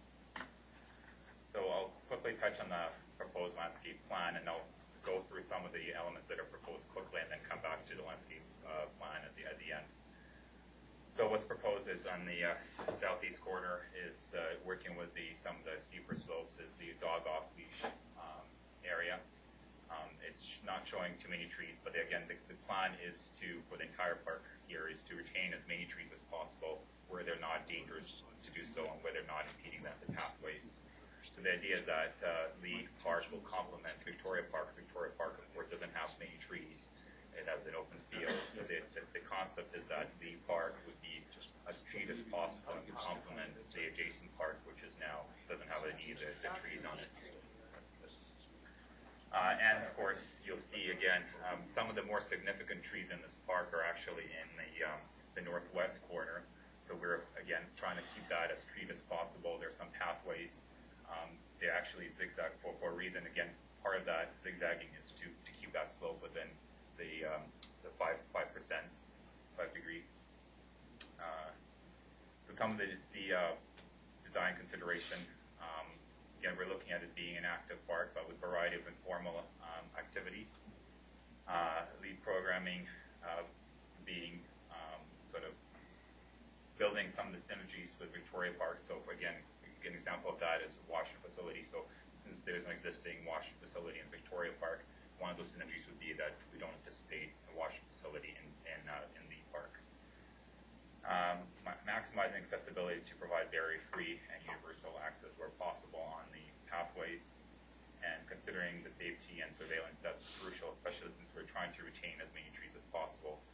Part of the consideration is also making sure that the park is visible and is safe for the users. And highlighting and enhancing some of the opportunities, again, those things such as grades, views, trees, some of the natural features. So the general park elements and programming, we're looking at the bike skills park. Again, that's one of the two recommended in the northeast area based on the 2007 off-road cycling strategy. Pathway system and within the park to connect to the neighborhood. The dog off-leash area. And again, there's currently there's none existing in the area, so we thought that was a good complement, especially since there's a lot of dog off-leash or dog owners, and we thought that was a good complement to the area. And again, in thinking of Victoria Park, we are one of the concepts for Victoria contemplates a major reinvestment into a field in Victoria. So the thoughts is it would be a nice option to offer to the residents, saying, please keep the dog off, Victoria Park, and dogs would go to in the park where there's a designated area. Some of the open grass areas for picnicking, gatherings, school recreation programs, lessons, things like that. Covered shelter picnic area for fitness, yoga, tai chi, things, programming elements such as that. And enhanced park entry, we envision perhaps 2 celebration corners to invite people into the park space. Some of the consultation phases, we've had sort of internal city staff design workshop. This concept plan did go to UAC. There was an open house on September 24th, highlights of which are outlined in the council report. As well, one thing that's not pointed out in that slide, but we did also have a meeting with the principal of the school as well as the representative from the school district as well. And then we did review the plans with them. So some of the next steps, if council receives the report and is okay with us moving forward, we're looking at hazardous tree removal. Arborists did confirm that we have 58 trees that would have to be removed from the park, and as well additional 7 will have to be converted to wildlife trees. Yeah, what is that? A wildlife tree, and I'm not an arborist. Topped and, they're Something birds can live in. Exactly, yeah. Cut tree to stump. Yeah. one meeting at a time, please. And so moving into the procurement and construction in spring of next year. And we're hoping again to follow up this report with our report on Victoria Park planning and design as well, to kind of show how the two plans complement each other. And I'll leave that with the landscape plan. I'll finish. Okay, we have Greg, Brent, Terry. And May. Okay, May. Okay, so, You need an after. so I've got a couple of concerns, questions about this. And the first one being, I think it's unfortunate that we're not seeing this in conjunction with the Victoria Park, because all through the presentation we heard reference to that the two parks are being planned together, that they're sort of like twins, and and I know how difficult that sometimes is to separate, because there's synergies here between the two. This is the first that I'm hearing reference to a soccer or sports court at Victoria. I think that's a great plan for Victoria. I wasn't for the dog park. Now I sort of see the rationalization because you want to keep dogs off the other park. But then part of me says that hasn't worked at Glen, where we have a dog park and we still have people running their dogs running free. So maybe that's really not going to help to protect the park, considering it's even further away from Victoria Park than the field at Glen is away from the dog park on the same piece of property. So I don't really know that our plans will really actually come to fruition in terms of keeping dogs off the park. So I don't say that, but I understand the challenge because of what's sort of the wrinkle that's been thrown at us with Victoria. But I would still like to see the plan, because to me the two have a shared synergy. The washrooms, are the washrooms going to be made bigger at Victoria Park? Is the field going to be on the east or the west side? In other words, closer or further away from Leigh Park? Are we going to put a sport court down there? I absolutely believe we need a sport court, but I had thought that maybe we could sort of terrace this park and build a sport court in the upper corner. Now we're talking about putting that in Victoria. I don't know that we want to put that in Victoria. This might, in fact, be a better spot, but I'd like to have that conversation simultaneously with the two parks. So that's my big challenge, is that these parks are so close together. We don't want to duplicate services, but we want them to complement each other, and it's very hard for me to do that without seeing what the complementing park design is going to look like. The other challenge that I have is the way that this process began and the way that it was presented at the open house. I attended the open house along with several other councillors, and it was interesting because I stood beside this board and I heard people say, "Oh yeah, dog park, that's wonderful." And I talked to the lady. I said, "Do you have a dog?" And I said, "Where do you walk it now?" And she says, "Oh, there's lots of places up on Burke Mountain. We run along under the hydro lines just up the hill. This is great." And I said, "So you'd like to have a dog park close by?" And she said, "Yes." And I said, "Well, what about a sport court or tennis courts?" And then she goes, "Oh, I'd use those. I'd probably use those more because I could still walk my dog up on where I walk it now." And this wasn't presented with here's 20 things that you could have. What's your priorities from 1 to 10? What we did is said, here's an idea. What do you think? And the residents who are right there now just look at empty bush that does nothing. I think the first reaction was, "Oh, this is great. Something's going to be done." But they didn't look at the big picture. They didn't look at all the options. And I think when we say, at one point you said, well, this is one of our recommendations. I think we were referring to the bike skills. This is one of our recommendations. But I don't know that that's one of the recommendations from the residents and the people who will use that. I understand your rationale for it, but I don't know, did we weigh these options against all the other things, such as the fact that, you're right, we don't have a dog off-leash park, but we also don't have a single tennis court up in the northeast. So there's a lot of things that we don't have, and I'm not sure that a bike path or a bike course and a dog park are the two most highest rated requests for the residents in that area. So those are my sort of key concerns, and I just don't know that we started with a blank slate. It didn't come to us. The first time that I saw it was at the open house. And the residents, I think, were sort of thinking, well, this is the final plan, this is great. So those are my concerns. I'd like to hear what the others have to say, and I may have some more things to add later. Okay, Brent. Well, I have a lot of similar concerns to Councillor Hodge. When we went to the open house, and this is the first time we go in there and we see this one option presented. There was no other options presented of other types of things, whether it was a lacrosse box, tennis court, basketball court, you name it within the park. I know there's a 1.2 million. Maybe you would have said, council, well, if you want that, the budget may have to be 1.7 million, but at least that would be a council decision if we wanted to go that way. We weren't given that opportunity. Even I think with a lot of these parks, it should have come to us first for our input, then gone out for public consultation. I'm just echoing what Councillor Hodge said. When I look at Victoria Park, I lived right beside that for years, and it's a very small soccer park as it is. The design I saw for Victoria Park there, because it really should be, if we're going to look at these, even with the school board issue land, we should be looking at the plans. We can build one now, build one later, depending on the issue, but we should be paralleling the plans together, because they don't, I'd like them to start, but they're not going to start at the same time anyways. So we should be seeing them in parallel. But when I look at the soccer field down there, the existing children's play areas that have been put in down there, and then you're going to say you're putting a sport court, I'm going, well, look, there's a pathway there, there's trees down there. Unless you shrink this to a really tiny Super 8 field, which isn't really going to service the needs, because remember, in the northeast Coquitlam right now, this is our only field. You know, we don't have Gillies Trail right now. We don't have any other fields. This is the flattest area, the area that will not have it's not above the snow line on David where you have more inclement weather. So you're saying you're not really adding any more active components for kids in this area. We have a very young group of people and families that have moved into that area.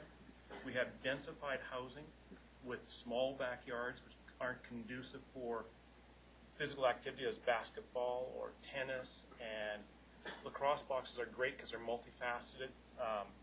So we've got one field that's existing.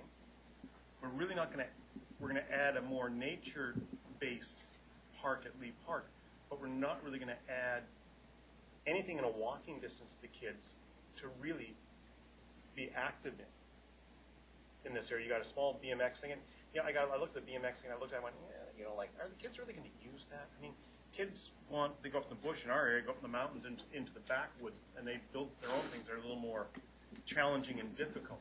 And I think sometimes these park things get avoided.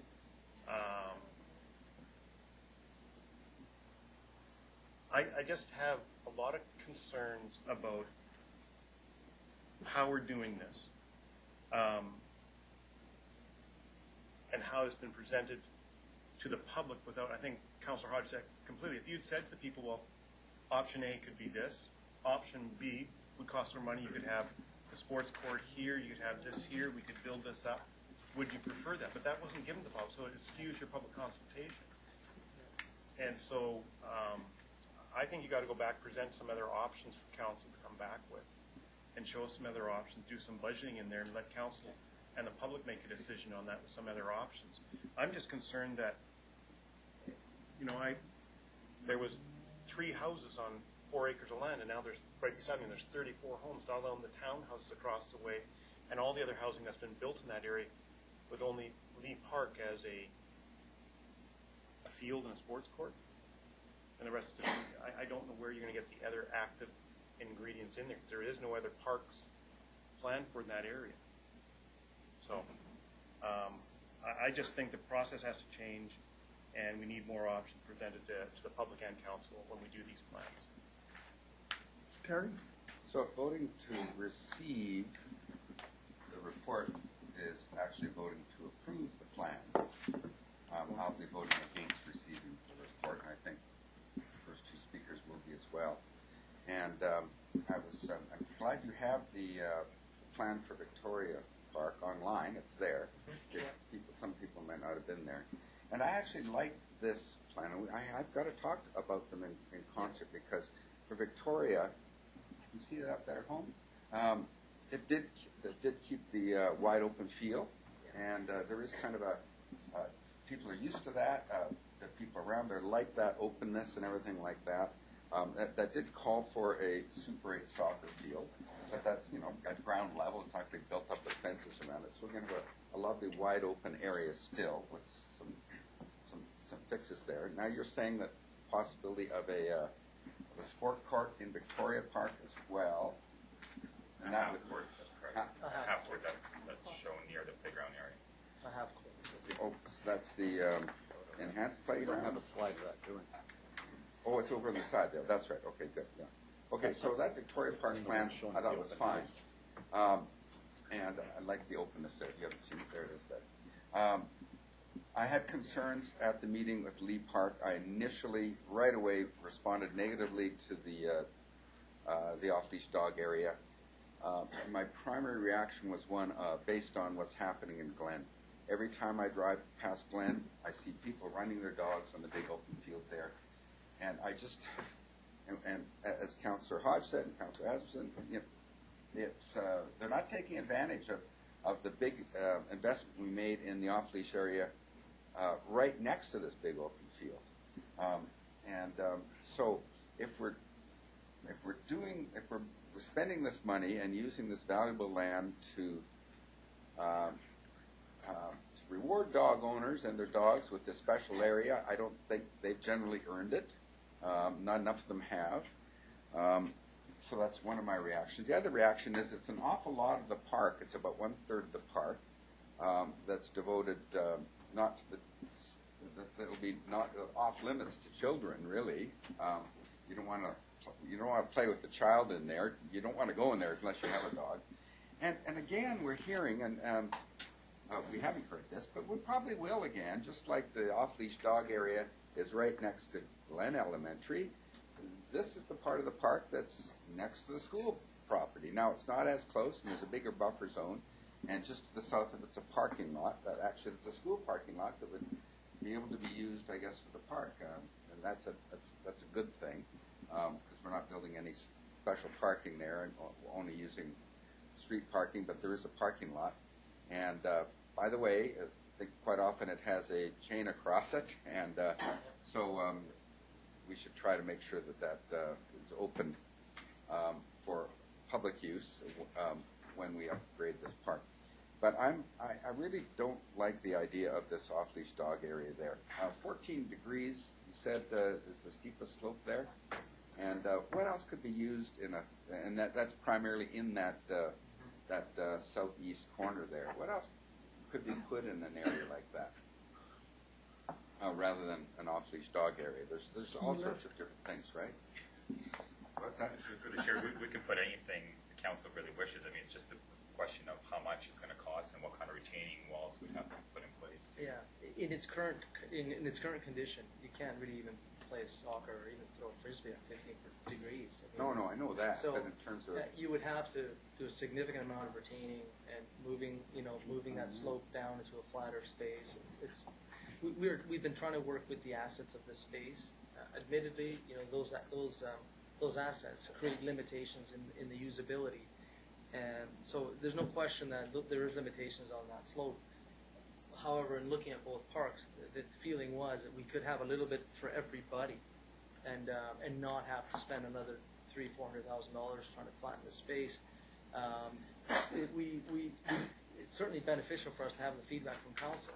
If there is a direction around a different use that needs more contouring, then certainly we take that back. But the idea was to have a little bit for everybody in a space that currently, in its natural state, without a lot of adjustments, with some tree clearing and you could actually accommodate a group of individuals that do have that need in that area. That was the idea. Using the same logic with just a little bit of clearing and without putting a fence around it, it could still be a wonderful little recreational area with a few extra. I would think that along the whole north shore of Coquitlam, that in the parks you want actually a few more covered picnic tables as well, because it rains an awful lot more there than it does to the south.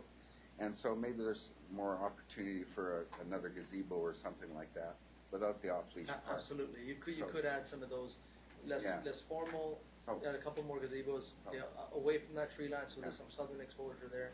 I mean, I think that's possible. It's the dog off-leash is one part of the programming. It need not be there if council... And so I don't have a big idea about, put this and that in that area and terrace it and spend several $100,000 more to do that.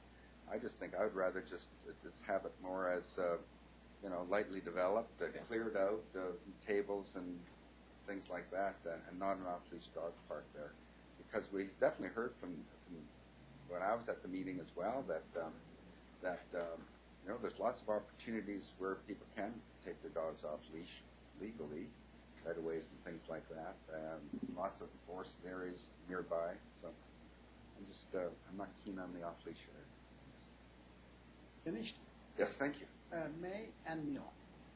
Well, I would have done something really wild with this thing. So I'm assuming, my question was going to be, what's the, how steep is it? I'm hearing 15%. Is it just in around where the plaza is? So I'm assuming the plaza, or what are you calling it? Is it the The plaza? gazebo, there's a, The plaza yeah, and the picnic area Yeah. shelter, are they fairly flat? Okay. So what I would be doing is I wouldn't have the dog off leash there. I think it's too central. And I don't know how big this space is, but if this is to scale, sort of, is it? the dog off leash, it's intended to be, Well, it's intended to be the little brown part, Yeah, and then the little, in that lower little area. bulb. Yeah. Oh, it's a whole triangle at the bottom. The whole triangle. The whole triangle. Almost half the park. 1/3 of the park. Third of the park. Oh, I thought it was just this little No, it's a stuff there. huge area. Oh, my God. Okay, well, you know what? I was going to move the little spot down to the corner and just have a corner done. This is not a good idea to have a dog off leash park. There are so many places up there that you can run dogs. That's okay. The people that don't want to run their dogs off there are the people with small dogs. People with the little tiny critters. They're the ones that need a little contained space. But people who have big shepherds and that, I mean, they want to run. They've got so many places to run. So if you were going to put a dog thing in there, to me it would be just some small corner, either down at 2 or down underneath 10 or some small thing, but that's it. And the other thing is, people like to walk their dogs, especially the little ones, and so they need a path, and you've got the pathways that they can walk, and then they could have a seating area and maybe just a little fenced-off area in a corner, not bigger than this room for little tiny dogs. That's all they need. And you can limit it to dogs that are, under 20 pounds or something. And that, I know this sounds stupid, but that really allows the people that are concerned about the little dogs to walk them. Because somebody with a big German Shepherd, he's just going to run him up one of the trails somewhere. They just are. That's what they do.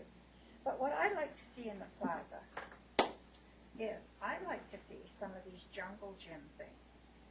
I'd like to see, and they're geared for kids that are a little older, maybe some swinging from some of the trees, some jungle gyms, maybe the magic forest going down. I mean, you just leave it. What are you laughing at? I was going to say a zip line. Oh, zip line would be great. But what I'm thinking is where you have the dog park below the plaza, if it's steep like that, I mean, there's opportunities there just to make it like the magic pathway or something, and just let kids go on the natural terrain. It's a place for them to go and climb back up. And I mean, there's all kinds of stuff out there. When you go to UBCM and that, when you get to, it's inexpensive because we're just using the terrain and the trees and that are there. I think there's lots of seating up here, but for me, for seating, I'm not going to sit in the middle of a bush. I just want to, if I want seating, I want to watch something. So I like sport courts or tennis courts or something up there. I don't know what it would be because I think we have to look at these two in conjunction with one another. The field, I agree with previous speakers that I think Craig said we want to keep the field big on Victoria Park. Okay. And I agree with that. We've got some little tot lots in that now. There's absolutely nothing wrong with having, when you have kids, I know this is going to come as a surprise, but sometimes you have one that's 2 and one that's 3 and one that's 4 and one that's 10. So if up at the plaza That would be you have, me. Huh? That would be me. Yeah. Oh, there you go. So sometimes Mom likes to come and watch the little tots, but then the bigger kids can go down the magic pathway and come up and swing through the trees and do whatever the heck they want to. So I think we need to be a little innovative in the middle of the park. And one more comment on off-leash. The reason they're off-leash is because they get away with it. And if we had a bylaw officer standing down there when they're running them on our lawns, ticket, ticket, ticket. And if we don't do that, we're never going to get rid of them. Because these people think they're way above the law. And that's the only way we're going to solve that. And that's about where I am. Neil. Thank you.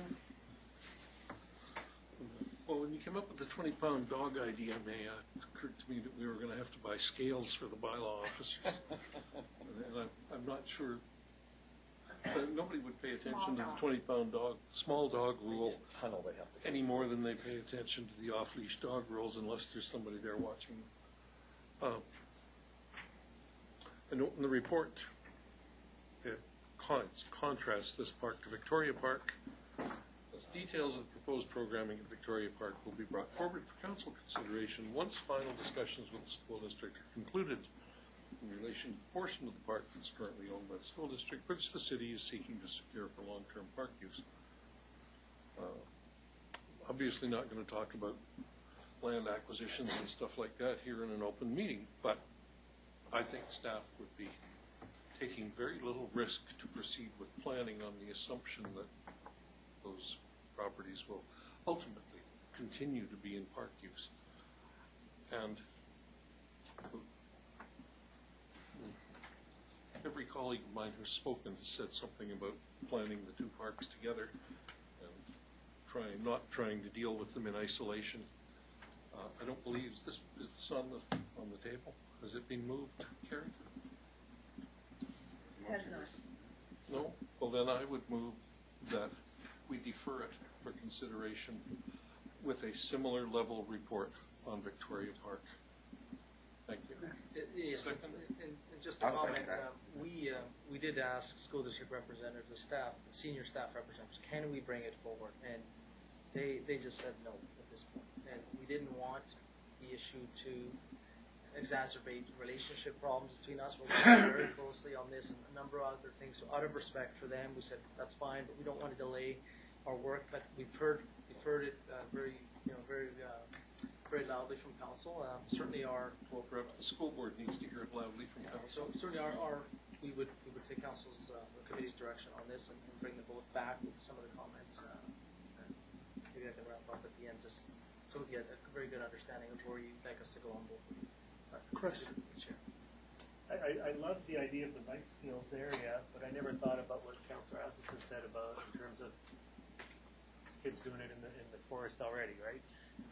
So I guess what I'm wondering is can we point to another park in another city where this is really successful? Or, because I just worry that we put a lot of money into it and it doesn't get used because they want to be in the bush anyways.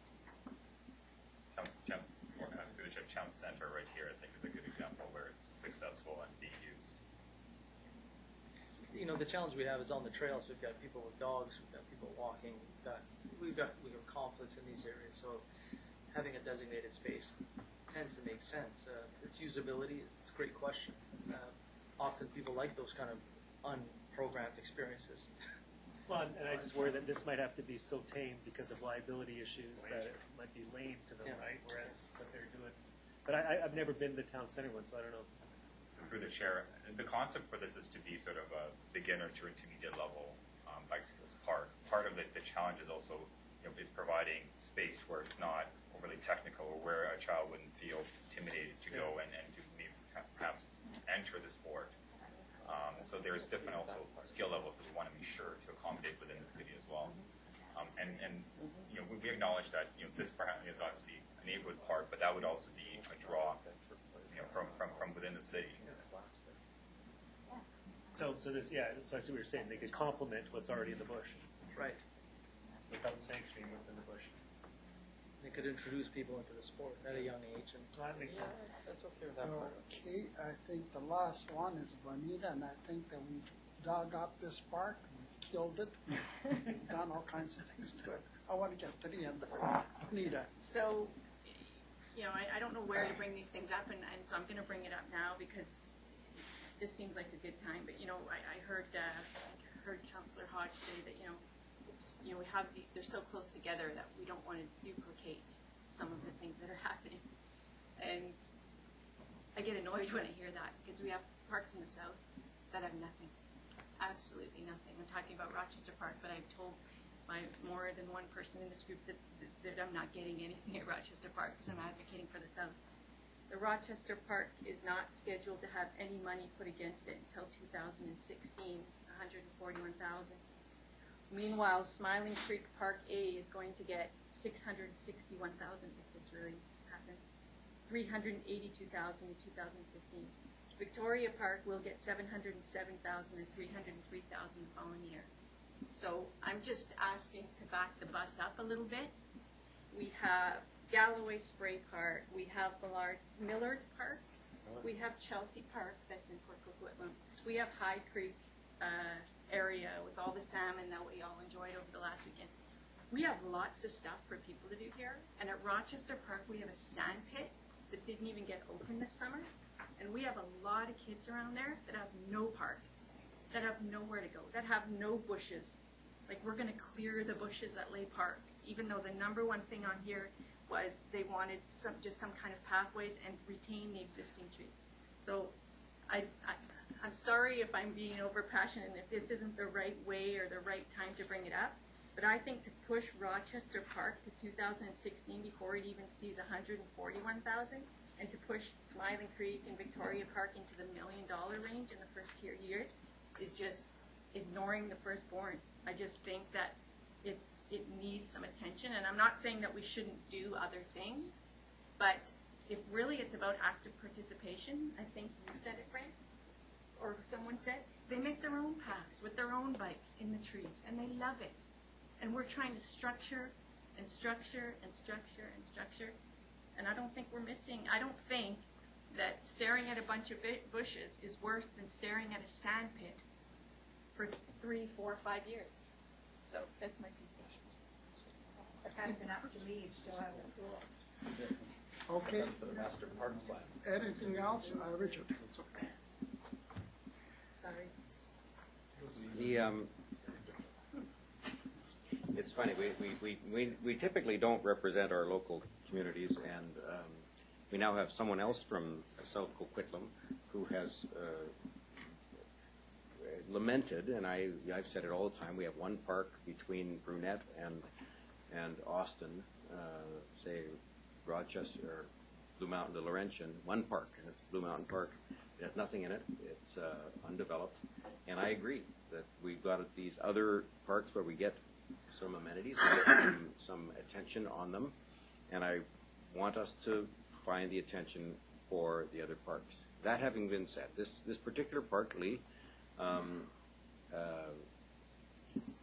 there is a bike skills facility at Alice Lake Provincial Park. It's absolutely magnificent. It's really, really neat. It's exactly what I think we ought to have. Believe it or not, I probably have pictures of it. But to me, those kinds of amenities are really, how do we get kids away from thumb exercise and to exercise their whole bodies, to exercise their hand-eye coordination in ways that aren't video. So I really want us to see us explore those things, and I'd love to see us explore those things at Rochester too, because Rochester's got some tremendous potential. It's not on the agenda today, but I want to see it on the agenda. I'd love to see it on that piece of paper there, even though we can't talk about that piece of paper. Well, now the mayor and Bonita will vote out of order. I sat here and condoned it. We're talking about other parks than the one that's before us. Sorry. Anyways. Well, I've called you out of order enough. You might as well call me. But that's all right. Okay? Everybody makes a mistake. But anyways, can I have a motion? There's a motion on the floor. There's a motion on the floor. To receive Well, on this for slide, The there's motion receive, is or approve the best Oh, thing no, to do sorry. is move it for receive and then defeat it, Richard, the motion, or table it. No, she's got a motion already. There's a Oh, motion on the motions. floor to defer consideration of the report until such time as the report for Victoria Park is brought back. Okay. Yeah. Understand the motion? Yeah. All those in favor? Yeah. Opposed? It's carried unanimously. Next item. Just a comment from my perspective, we still have a full closed agenda, so I don't know if any of these are time critical, but I just make that comment. I would rather go back. take to mine budget. off Defer it to next week? next week. You can defer mine as well, the OB on What have we election. got on close? Yeah. Anything important? No, we're just looking at what we have on the other, Election mine on, spending. green waste can be deferred. And mine on the And, birds and the bees and and the it would chickens. might help to have staff here anyway for that, because I By want to my talk about. count, then all three of the OB are deferrable. Yep. Yeah. Okay. We'll put them on next week's agenda. Okay, place them there. Move adjourn? Motion. Second. All those in favor? Opposed? Carried.